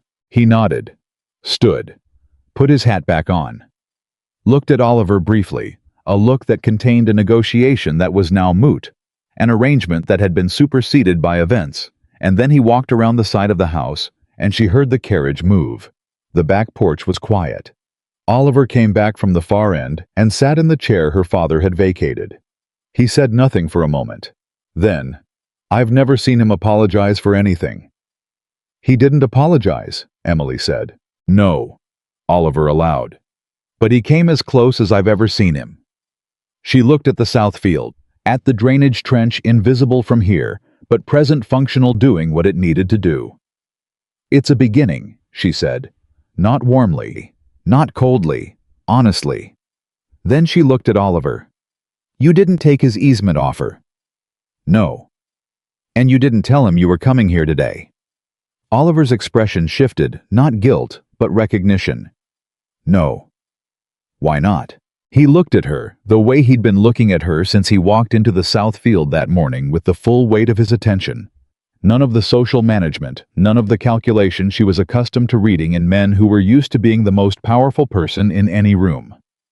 "Because coming here today was between you and me, not between me and your father, not between me and the water rights." He paused. "Not between me and anything except you." Emily held that. It was the most honest thing Oliver Kingsley had said to her in 3 years of knowing him.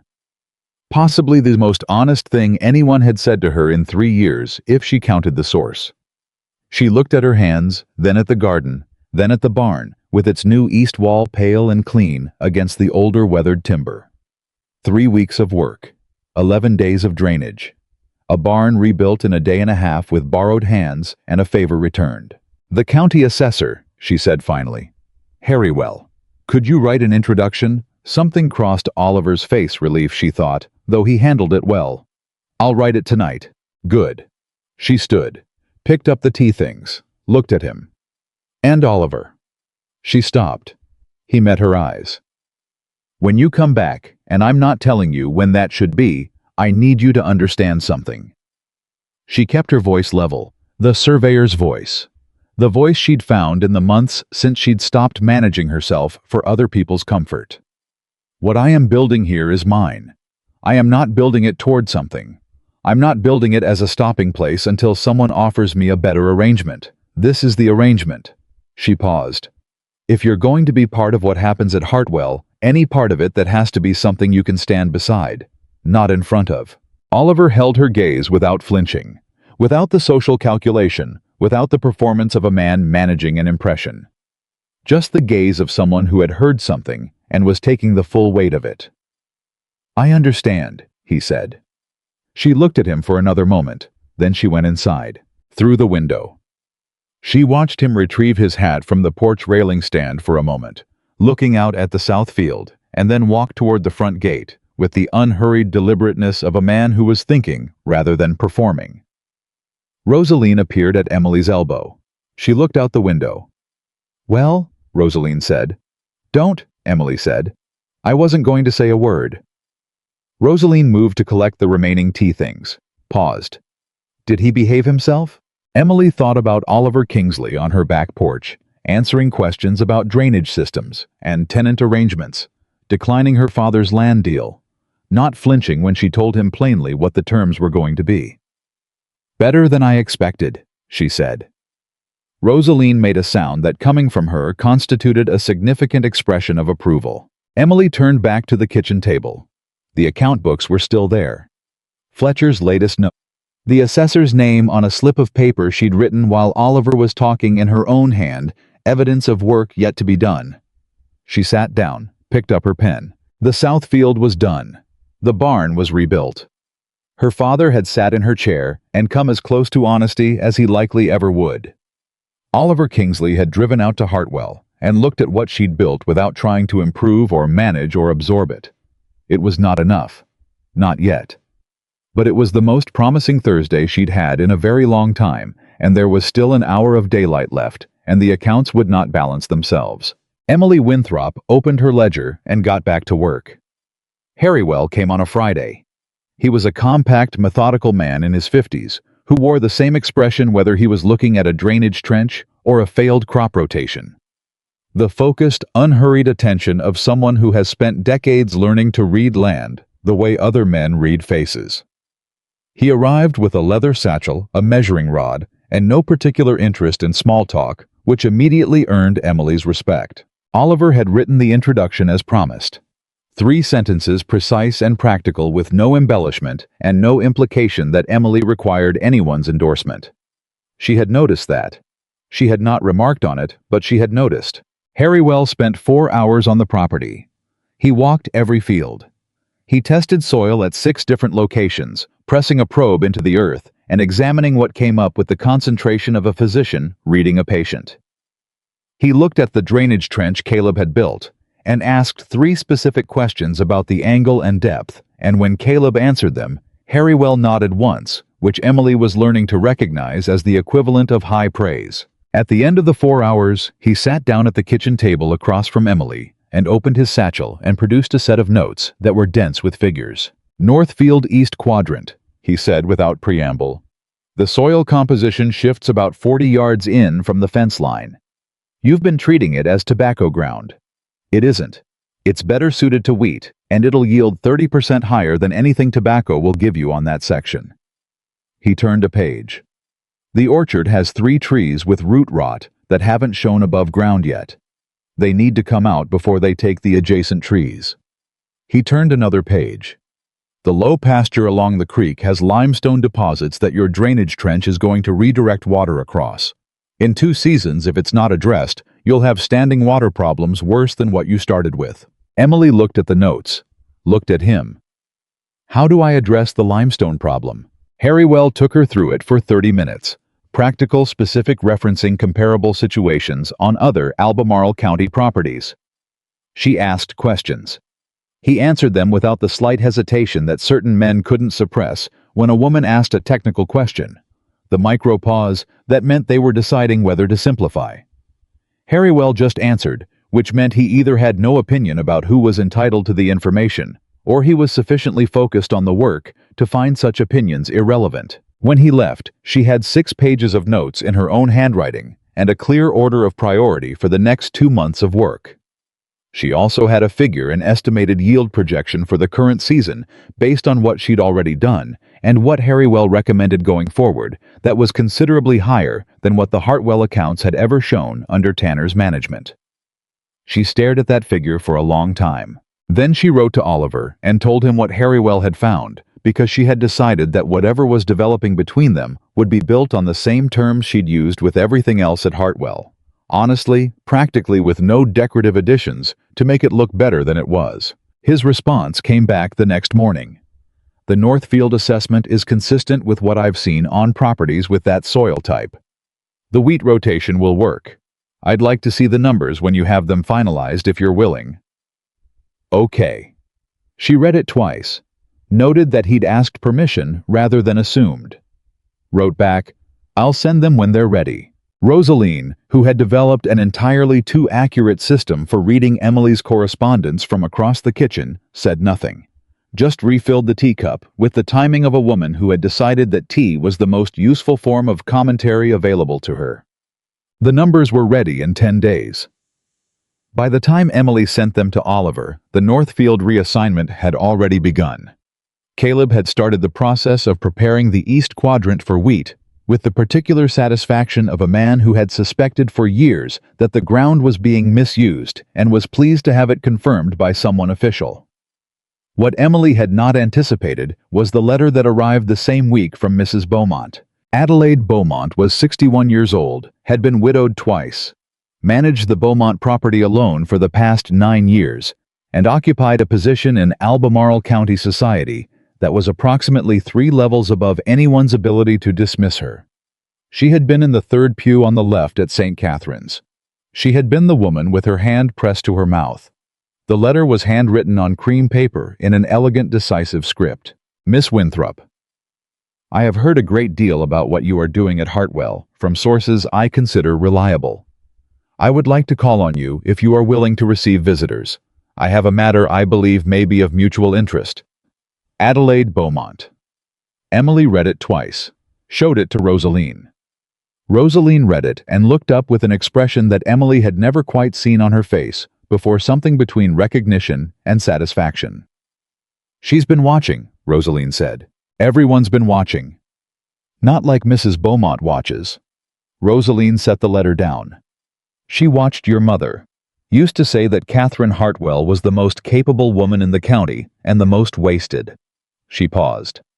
That's not something Adelaide Beaumont says lightly. Emily wrote back the same day. Mrs. Beaumont arrived 2 days later with the composure of a woman who has never needed to perform authority because she has simply always possessed it. She sat in the Hartwell parlor, which Rosaline had aired and polished into respectability for the occasion, and she looked at Emily Winthrop with the direct assessing gaze of someone who is not interested in the social surface of a person. You are managing this property yourself, Mrs. Beaumont said. Not a question. I am. The accounts, the workers, the crop decisions. Yes. Mrs. Beaumont looked at her hands for a moment. Then, my late second husband left me with a property in Caroline County that I've been attempting to settle for 3 years.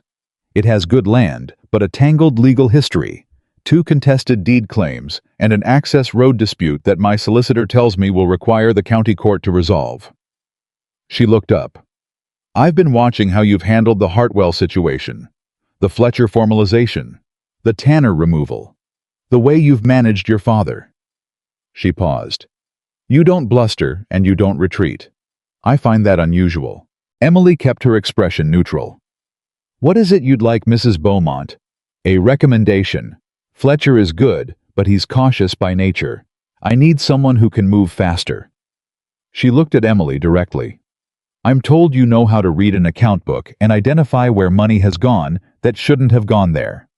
I have 3 years of Camelot's accounts that my current manager produced, and I believe approximately half of them are fiction. The bluntness of it was almost startling.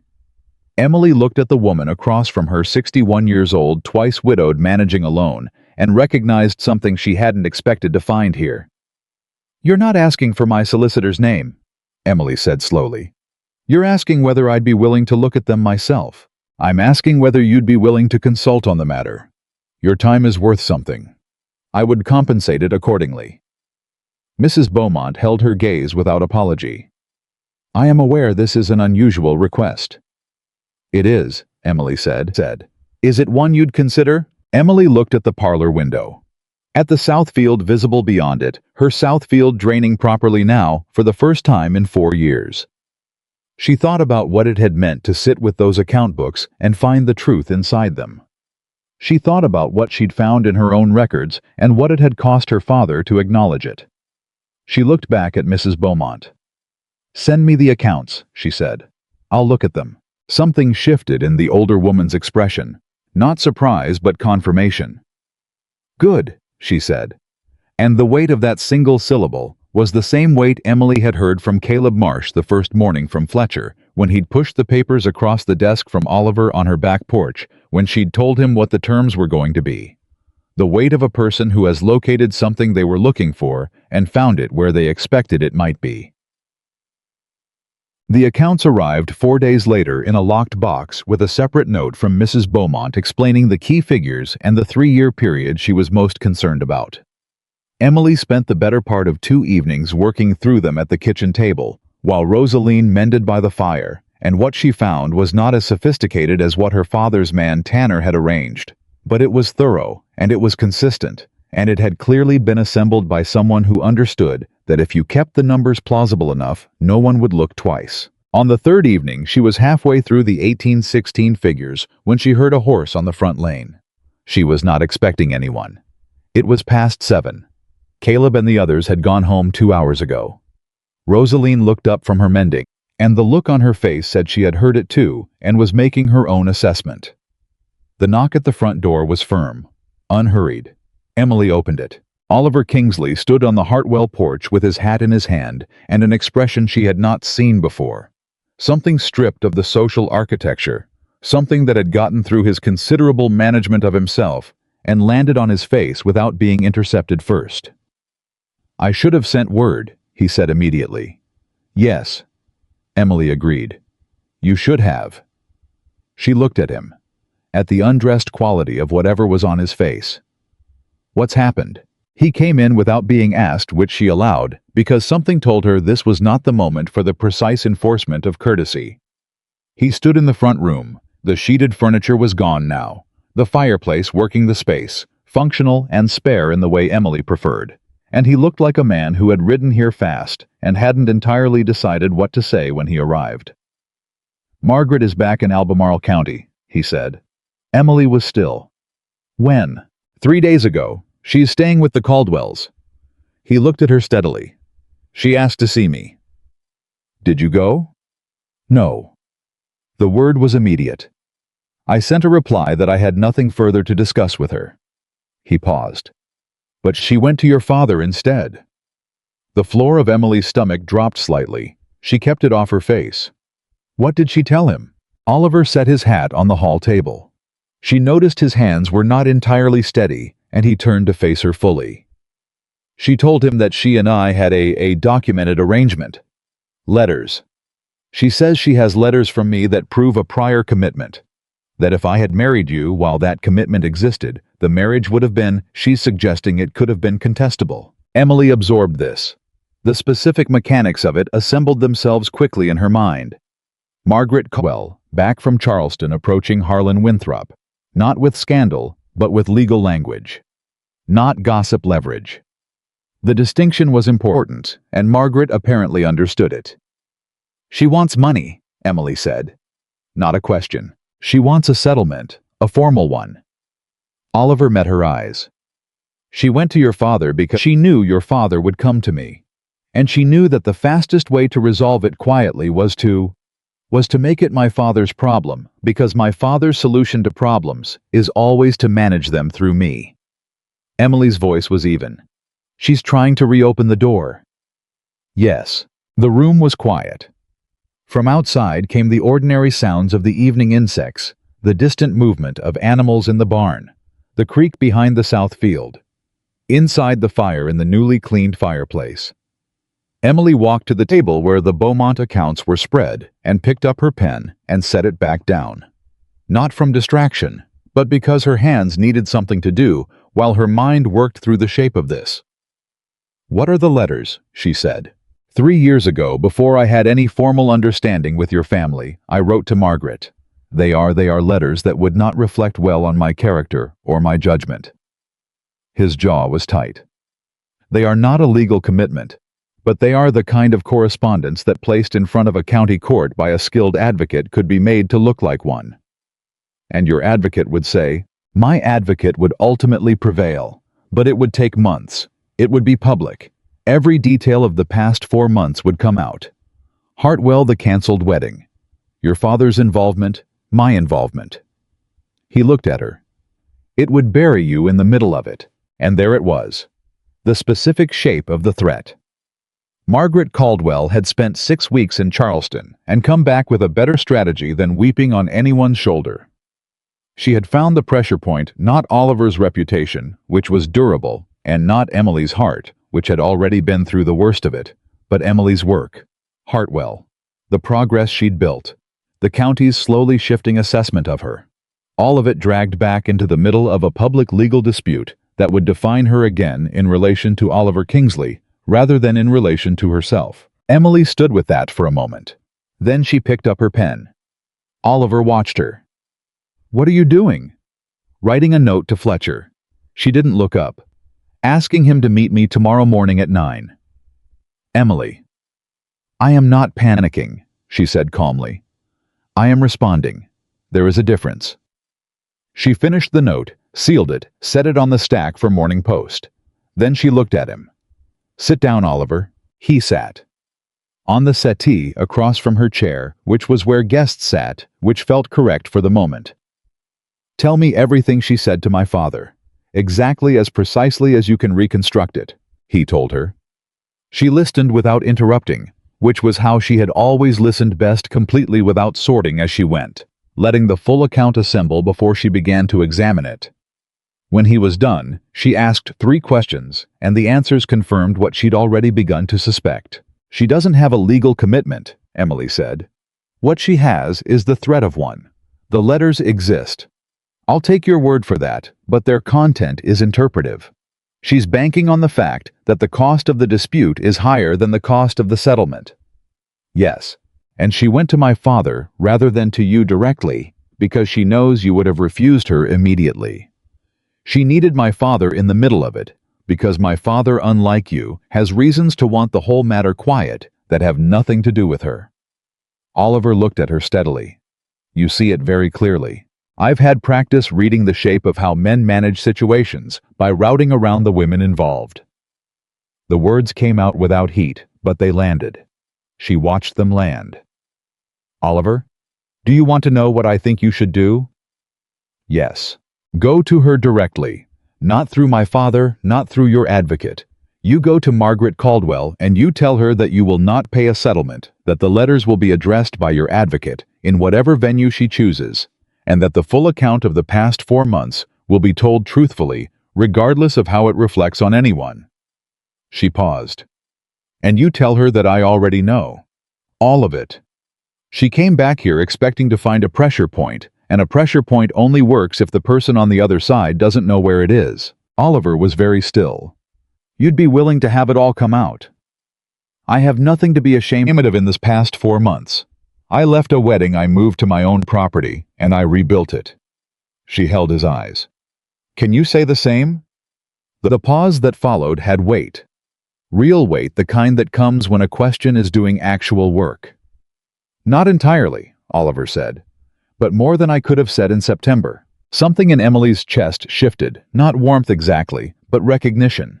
The particular recognition of seeing someone accurately rather than as you need them to be or fear them to be, just accurately.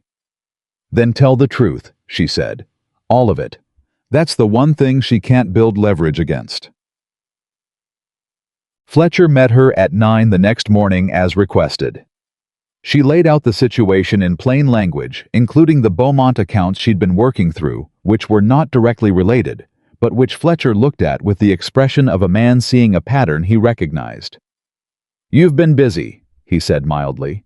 The Beaumont accounts are a separate matter, but they're relevant to a question I've been developing about how certain financial arrangements get structured to be technically defensible while being practically dishonest. She looked at him. If Margaret Caldwell pursues the claim against Oliver through the county court, what is the actual exposure? Fletcher considered. 6 months of proceedings minimum. The correspondence would need to be authenticated. Her advocate would argue prior commitment. His would argue the letters were personal rather than contractual. The court would ultimately distinguish between the two, but the record of the proceedings would be public. And the outcome. In my assessment, she doesn't prevail. But the road to that outcome is exactly what she's counting on, Emily said. Yes. She looked at the window. What if there's a different approach? Fletcher raised his eyebrows. What if Mr. Kingsley acknowledges the correspondence voluntarily in a formal statement with a full account of the circumstances, including the fact that no contractual commitment was made, and files that statement before she files anything? Makes it a matter of record rather than a matter of dispute. She looked at Fletcher. She's building leverage on ambiguity. Remove the ambiguity, and she has nothing to build on. Fletcher was quiet for a long moment. He had the expression of a man turning a mechanism over in his hands to assess whether it would hold. It exposes him. He's already exposed. This way he controls the exposure. She paused. And it's true. That matters. Another pause, longer. Then, it would need to be carefully drafted. I know. She looked at him. I'd like to help draft it. Fletcher looked at her over the account books, over the Beaumont figures, over the 3 weeks of correspondence that had established in this office a working relationship neither of them had anticipated. Then he said, Miss Winthrop, I believe I would be very glad of your assistance. Oliver's formal statement went to the county clerk's office on a Tuesday. It was 5 paragraphs long, precise, honest, and entirely voluntary. It acknowledged the correspondence, characterized its nature accurately, and established a clear timeline that made Margaret Caldwell's legal argument structurally impossible, without also making Oliver Kingsley appear either villainous or pathetic.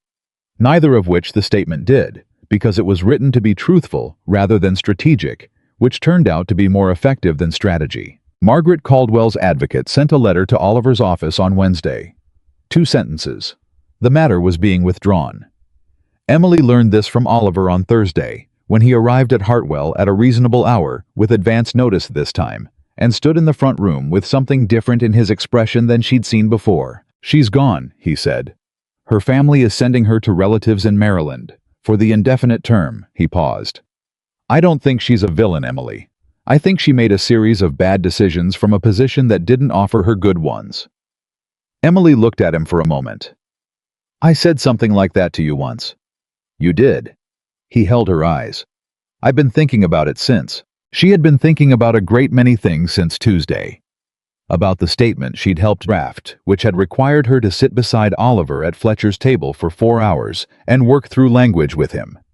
Practical, precise, occasionally difficult language that required both of them to be honest about what had happened, about what it meant to do that work beside someone and find that you could trust the quality of their judgment while you did it, about what it meant to trust someone. How different that was from what she'd called trust before. Oliver. She looked at him steadily. The surveyor's gaze. Straight line, true angle, no adjustment for what she wanted to see. "What do you want?"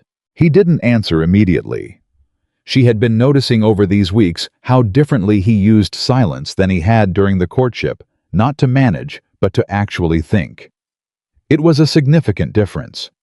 It was the difference between a man who is performing honesty and a man who is attempting it. "I want to come to Hartwell," he said. "Not as a visitor, not on invitation." He held her gaze without flinching.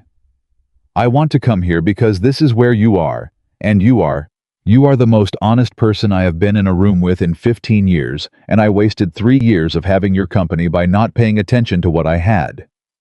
He paused. "I know what I'm asking. I know I haven't earned the right to ask it." "No," Emily said. "You haven't." He nodded.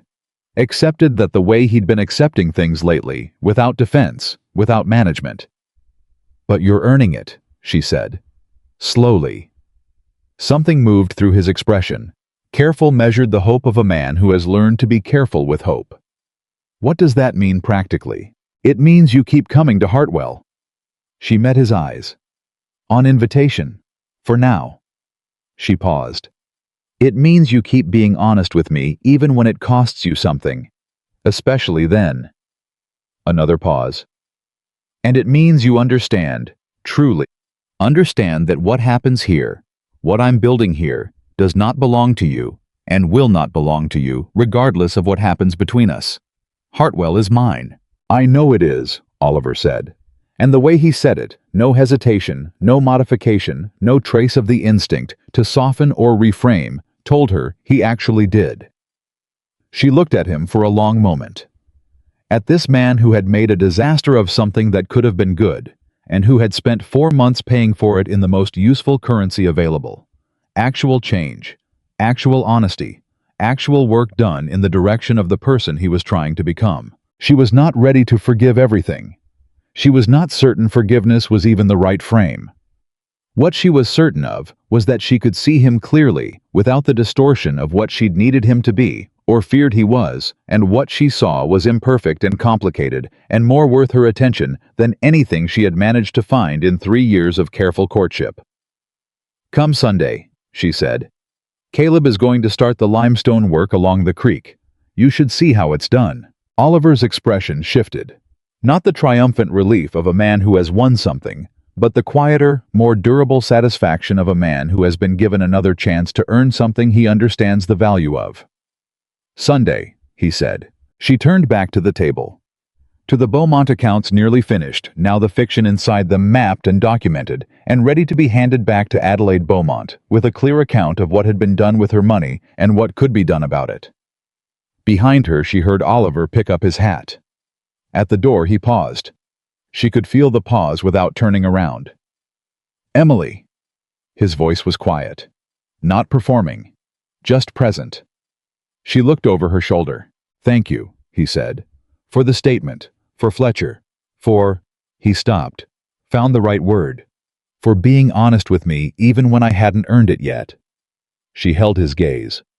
"Don't waste it," she said simply. He left.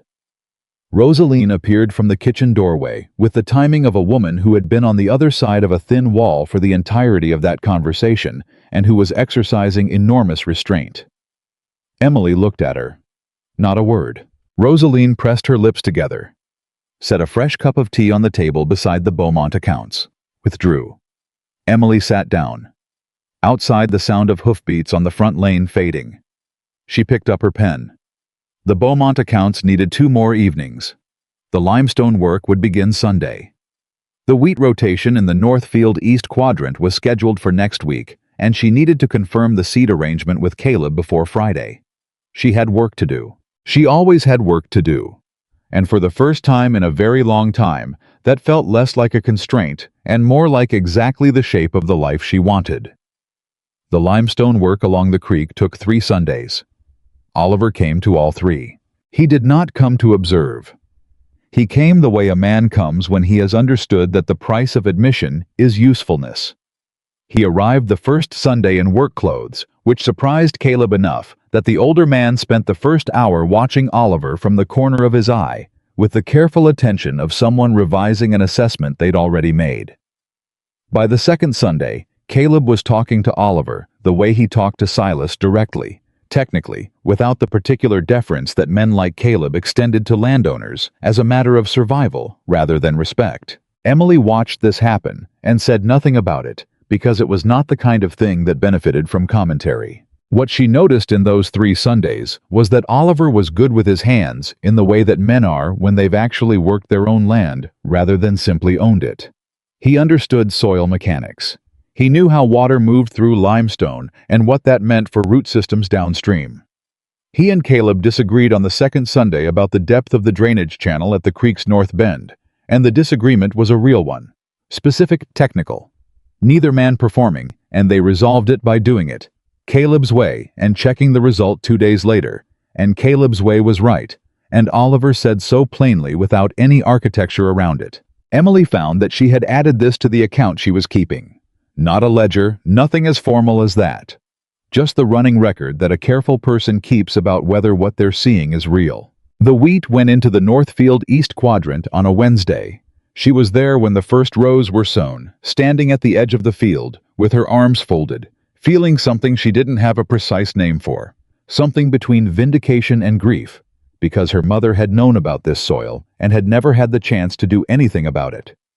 The feeling passed through her, and she let it go, and then she went back to the house and finished the last of the Beaumont accounts.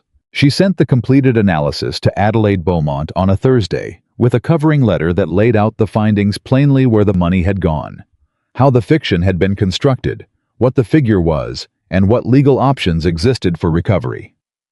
She enclosed her invoice at the bottom of the covering letter, which she had agonized over for approximately 45 minutes before deciding that a woman who intended to be taken seriously had to be willing to take herself seriously first. Mrs. Beaumont's response arrived 2 days later. It was 1 paragraph. It said that the analysis was thorough and accurate, that the invoice would be paid in full by the end of the week, and that she hoped Miss Winthrop would be willing to undertake a similar review of 2 additional properties belonging to women of Mrs. Beaumont's acquaintance who found themselves in comparable situations. Emily read it at the kitchen table with her morning tea. Rosaline read it over her shoulder and said, "Well," in the tone that from Rosaline constituted celebration. Emily paid Caleb and Silas and Ned their full back wages, plus a month ahead on a Friday morning, and she did it at the kitchen table with Fletcher's formalized accounts beside her and her own ledger open. And she watched Caleb Marsh fold the payment carefully into his coat pocket, with the dignity of a man who has been treated as he deserved to be treated and is not yet fully accustomed to it. "You said before the end of the month," Caleb said. "It's the 20th. "There was no reason to wait," Emily said. He nodded, moved to leave, stopped at the door with the particular pause that she'd come to recognize as the preamble to something important. "My brother works the Kingsley stable," he said, not turning. He says Mr. Kingsley dismissed 2 of his household managers last month, men who'd been there since his father's time. Emily looked up. One of them was responsible for the accounts on the Kingsley East property. The other was his personal secretary. Caleb turned now just slightly. Word is, they'd been creative with certain figures. For a long time. Long enough that Mr. Kingsley spent most of October with his advocate going through records. He paused. My brother says he handled it quietly. No public proceedings, just gone. And the accounts restated. He looked at her with eyes that had seen a great deal and were choosing carefully what to say about it. Thought you might want to know the kind of work being done over there. He left. Emily sat with that for a moment. Oliver in October had been dealing with his own account crisis, the discovery of long-running fraud within his own management structure, while simultaneously showing up at Hartwell on Sundays in work clothes to help with limestone drainage. While writing introductions to county assessors and drafting honest statements for county clerks and declining her father's land deals. She had not known about the account crisis. He had not told her. He had simply handled it and kept coming. She picked up her pen, wrote a short note, sealed it, handed it to Rosaline with the instruction that it go with the afternoon post. The note said, I heard about October. You should have told me. E.W. His response came back the next morning. I didn't want you to think I was asking for anything in return. Okay. She read it 3 times. Then she wrote back, come to dinner Saturday. Bring nothing. The dinner was not an occasion. That was the point of it. No formal arrangement, no performance of hospitality. Rosaline made a good meal from what the Hartwell kitchen could produce, which was considerably more than it had been capable of in September, and they ate at the kitchen table rather than the parlor, because the kitchen table was where Emily lived, and she was done with the idea that the significant things happened in the formal rooms. Oliver arrived at 6 and noticed immediately that there was no place set for Rosaline, who had made herself scarce with the diplomatic efficiency of a woman who understood exactly what kind of evening this was and had decided that her opinions could be expressed later. He sat across from Emily, and they ate and talked, and what they talked about was real. The East property accounts, the wheat rotation, the Beaumont situation, and what it was suggesting to Emily about a larger pattern of how women's properties were managed when women weren't watching closely enough. He listened to her in the way she had learned to value, not waiting for a pause to insert his own perspective, but actually receiving what she was saying, turning it, responding to the thing itself, rather than a version of it he'd already formed. Mrs. Beaumont has referred 2 more properties, Emily said. Both widows, both with managers who've been in place for more than a decade. She looked at him. There's a pattern to how it's done, the creative accounting. It's not random.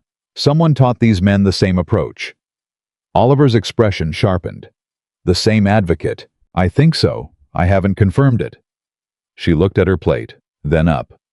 I need access to county court records from the past 15 years. The property transfer records and the estate management filings. He was quiet for a moment. I can get you access.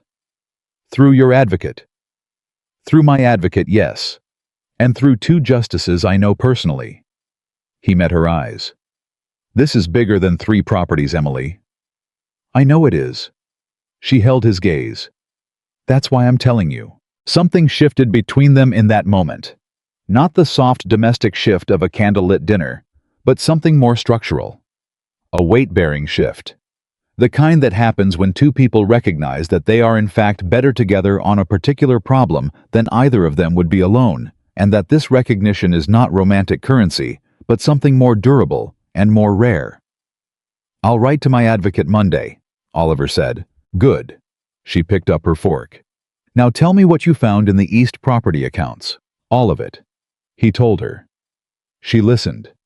They were at the table until past 9. And when Rosaline finally came back through the kitchen to bank the fire, the expression on her face when she looked at the 2 of them, heads bent over a set of figures Emily had pulled out. Mid-dinner was one she took with her to bed and said nothing about until several days later. The first frost came in November, which meant the wheat was in the ground and covered, and the drainage systems were tested by 3 consecutive days of hard rain that would in previous years have meant standing water in the south field and a ruined late-season crop. Emily walked the south field on the fourth morning after the rain, with her boots pulling through clean mud and the ground firm beneath it. The way Caleb had said it would be the way Harrywell had predicted, and she felt the accumulated weight of every decision she'd made since September coalesce into something that had no name she could use in public, but which she recognized as the particular satisfaction of a person who has done a hard thing correctly. The season's accounts, when she closed them in November, showed a yield 41% higher than any year since 1812. She wrote that number at the top of a fresh page in her ledger and looked at it for a long time. Caleb knocked on the kitchen door an hour later to give her the final harvest tallies, and when she showed him the figure, he sat down in the chair across from her without being invited, which had never happened before, and looked at the number with the expression of a man seeing something he had believed was possible for 9 years and had not been permitted to attempt. "Your mother would have known what this meant," he said. "Yes," Emily said quietly. "She would have." They sat with that for a moment. Then Caleb straightened, cleared his throat, stood. "Northfield, East Quadrant's going to be interesting come spring," he said. "If the wheat takes the way Harrywell said." "It will take," Emily said. He nodded. Left. She listened to his boots on the porch steps and then turned back to the ledger and wrote 3 more lines, and what she was feeling was not triumph. Triumph was too loud for this, but something steadier. Something that had been built rather than won. The invitation to the Beaumont Winter Gathering arrived the second week of November. It was addressed to Miss Emily Winthrop of Hartwell, which was how Adelaide Beaumont had addressed every piece of correspondence since September, and which in the specific grammar of Albemarle County society meant something. Emily considered the invitation for 2 days. Not because she was uncertain about attending, but because she understood what attending meant. The Winter Gathering was the largest social event of the season, the event that in September she had assumed she would attend as Mrs. Oliver Kingsley. Newly married, settled into the particular role that a Kingsley wife was expected to occupy. Instead, she would arrive as herself. As the woman who had walked out of St. Catherine's and built something from what she'd walked toward. She wrote back her acceptance. Rosaline, who had been watching the deliberation with characteristic patience, produced Emily's good green dress from the wardrobe and began pressing it without comment. "Not the gray," Emily said. Rosaline looked at her. "The green," she said firmly, as though that were the end of it, which coming from Rosaline, it generally was. She did not ask Oliver to accompany her. That felt important. This entrance belonged to her alone. The Beaumont house was full. Every significant family in Albemarle County, plus several from neighboring counties, plus people Emily recognized from Richmond, whom Adelaide Beaumont maintained connections to through her various enterprises.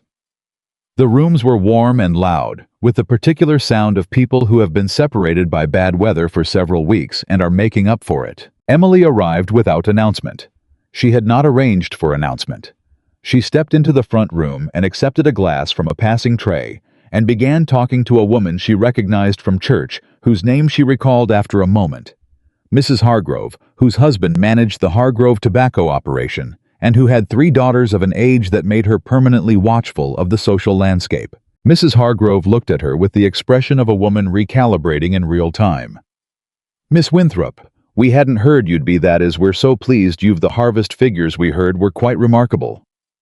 "The drainage system made the difference," Emily said pleasantly. "Once the south field was properly managed, the rest followed." "Indeed."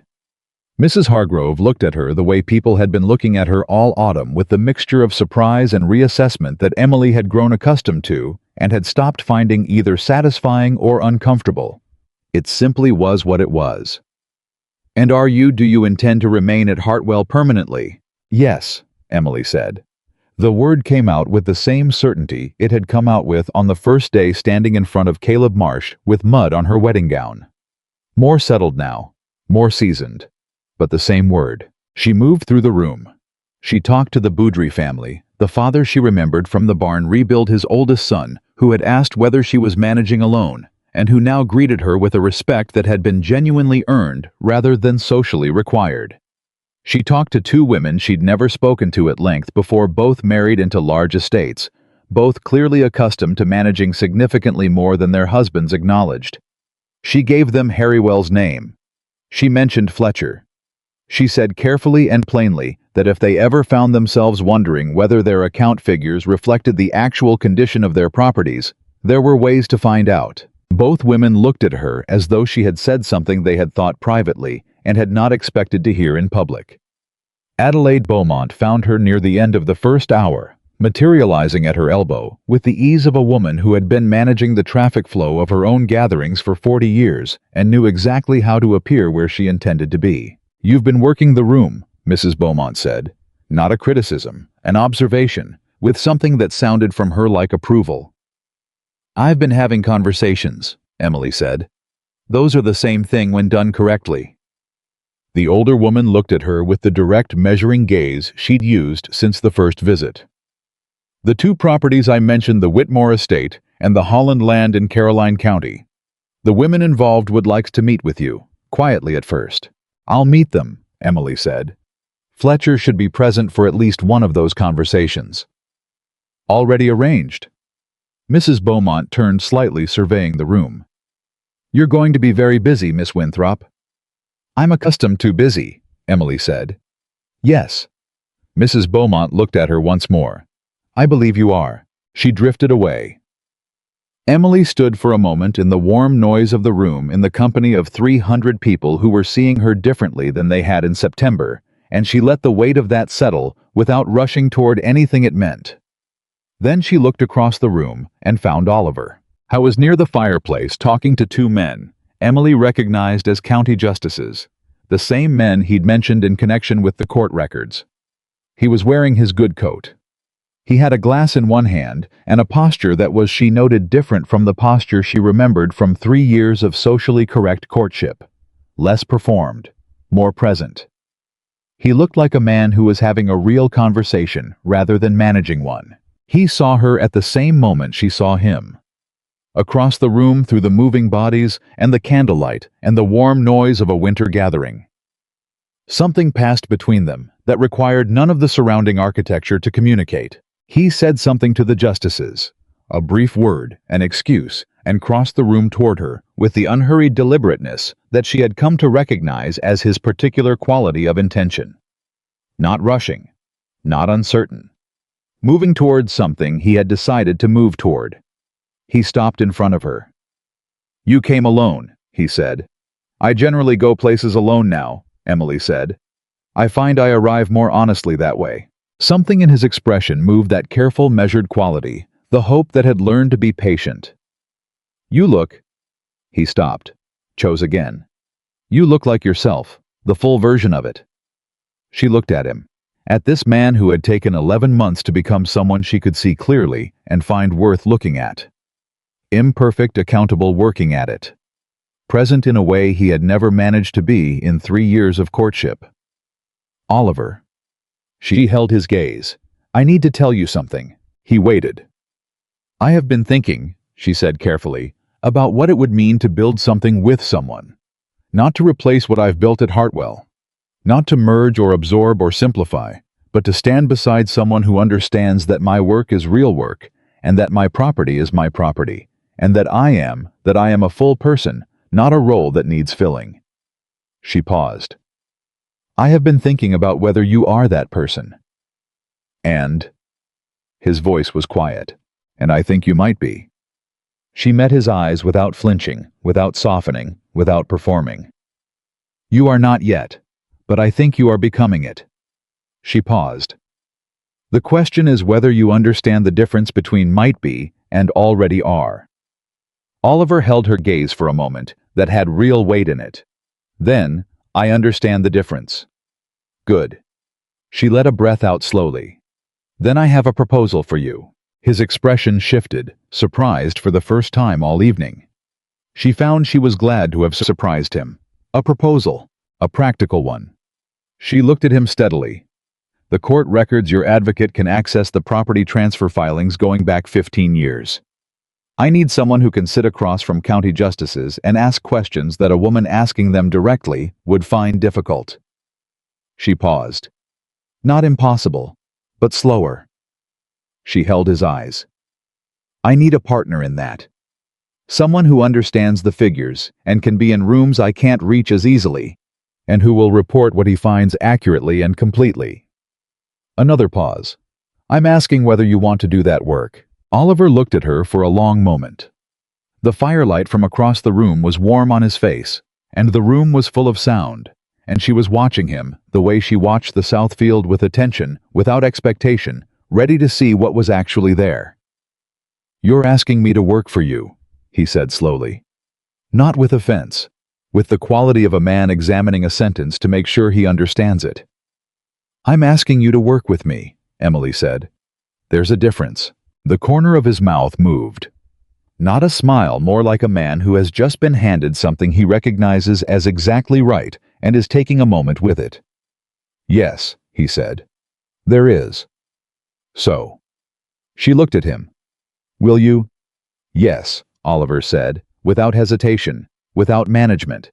Just the word direct and certain, the way she had come to require things from people who wanted to be close to her.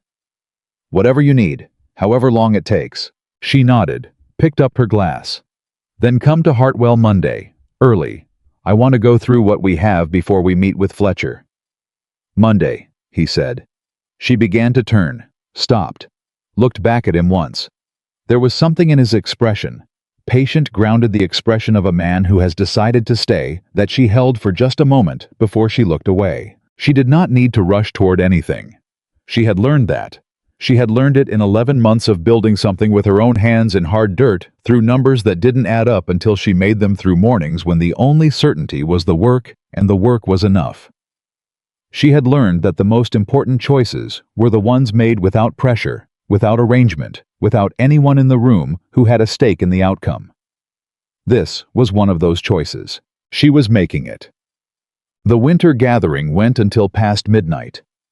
Emily stayed until the end, not because she needed to demonstrate anything, but because she was enjoying herself genuinely, in the uncomplicated way she had nearly forgotten was available to her, and she had learned to let herself have things that were good when they were actually good. In the carriage on the way back to Hartwell, Rosaline, who had come as a matter of principle and had spent the evening in the kitchen making contacts, Emily suspected would be useful for entirely different reasons, looked at her once. Well, she said. Emily looked out the window at the dark countryside, at the road she knew by feel now, the turns and the rise, and the particular moment when the Hartwell lane branched off and the property became familiar under the horse's feet. Well, she agreed, it was enough. The following spring, when the Northfield East Quadrant came in as wheat for the first time in the recorded history of the Hartwell property, Caleb Marsh stood at the edge of it with his hat in his hands and was quiet for a long moment. Emily stood beside him. She could feel the sun on her face and the give of good earth under her boots and the particular hum of a property that was alive and being correctly managed. What do you think? She said. Caleb turned his hat once, looked at the field, looked at her. I think your mother was right about this soil all along.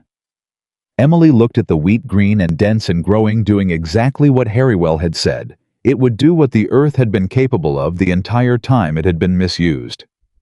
She said, she was right about a great deal. The Beaumont work expanded through the spring. 3 properties became 5 and 5 became 8, and by midsummer, Emily had formalized the arrangement, a proper consulting practice backed by Fletcher's office with Oliver as the county court liaison, and Mrs. Beaumont as the social architecture that opened the doors of the families who would not have opened them otherwise. It was not comfortable work.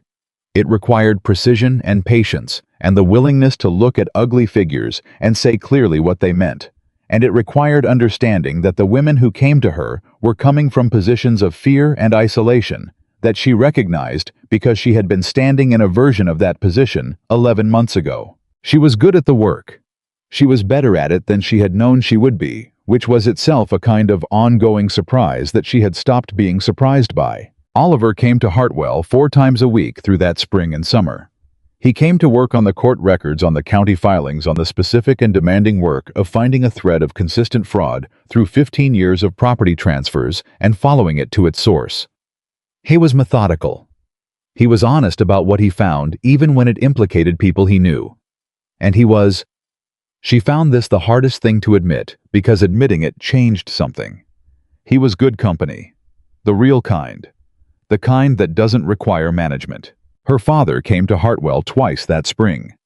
The first time he came to tell her that the water rights situation had been resolved through a separate arrangement with a neighboring property, and that she would not be affected. He said this with the particular careful dignity of a man who has made a decision to stop maneuvering and is not entirely sure how to do that yet, but is doing it anyway. She thanked him and made tea, and they talked for an hour about the Northfield yield, and it was the most honest conversation she had ever had with Harlan Winthrop. And when he left, she sat for a while and let herself feel the weight of that without either rushing toward forgiveness or away from it. The second time he came without an agenda. He sat on the back porch and looked at the south field and didn't say much. Emily sat beside him. After a while he said, "Your mother would have been proud." He said it the way he'd said it the first time Oliver was here, from the part of him that was not strategy. Emily held it carefully. "Yes," she said. "I think she would have." In June, on a Sunday morning, when the creek work had long been finished and the limestone problem was resolved and the property was doing what it had always been capable of doing, Oliver Kingsley arrived at Hartwell early before Caleb and the others and stood in the kitchen doorway while Emily was at the table with her coffee and the week's figures. She looked up. He had the expression she had learned to read over 11 months of watching him become someone she could trust. Not the performed expression, not the managed one, but the real one. The one that had no architecture around it. "There's something I want to ask you," he said. She looked at him steadily. Waited. He came to the table. Did not sit. Stood across from her with his hat in his hand and looked at her the way he had looked at the Southfield that first Thursday. Like a man who understands what something is worth and is not going to pretend otherwise. Emily Winthrop. Her name in his voice carried everything the past 11 months had put there. "I am not asking you because I need something from you. I am not asking you because of land or arrangement or the opinion of anyone in Albemarle County." He held her gaze without flinching. "I am asking you because you are the most capable, most honest, most entirely yourself person I have ever known. And because I have spent 11 months trying to become someone who deserves to be in the same room with you, and I intend to keep trying for the rest of my life." He paused. "I am asking you to marry me, on whatever terms you set, at whatever pace you require, with the full understanding that Hartwell is yours, your work is yours, and I am asking to stand beside all of it, not in front of it." He held her eyes. "Will you have me?" The kitchen was quiet. The morning was outside the window. The sounds of a working property alive and functional, and hers. Rosaline was somewhere in the house, and was absolutely listening, and Emily did not care. She looked at Oliver Kingsley across the kitchen table, at the man he had been, and the man he was becoming, and the distance between those two things that he had crossed by doing the actual work of crossing it, and she thought about what it meant to choose. Not to be chosen, to choose. She had been choosing since September. Every morning, every ledger, every decision. The Southfield, the wheat, the limestone, Fletcher, Harrywell, Mrs. Beaumont. Each one a choice made without permission, without arrangement, without anyone's approval required. This was also a choice, the most important one, and it was hers to make. "Yes," Emily said, not because she needed him, not because society required it, or her father approved, or any arrangement demanded it. Because she wanted this.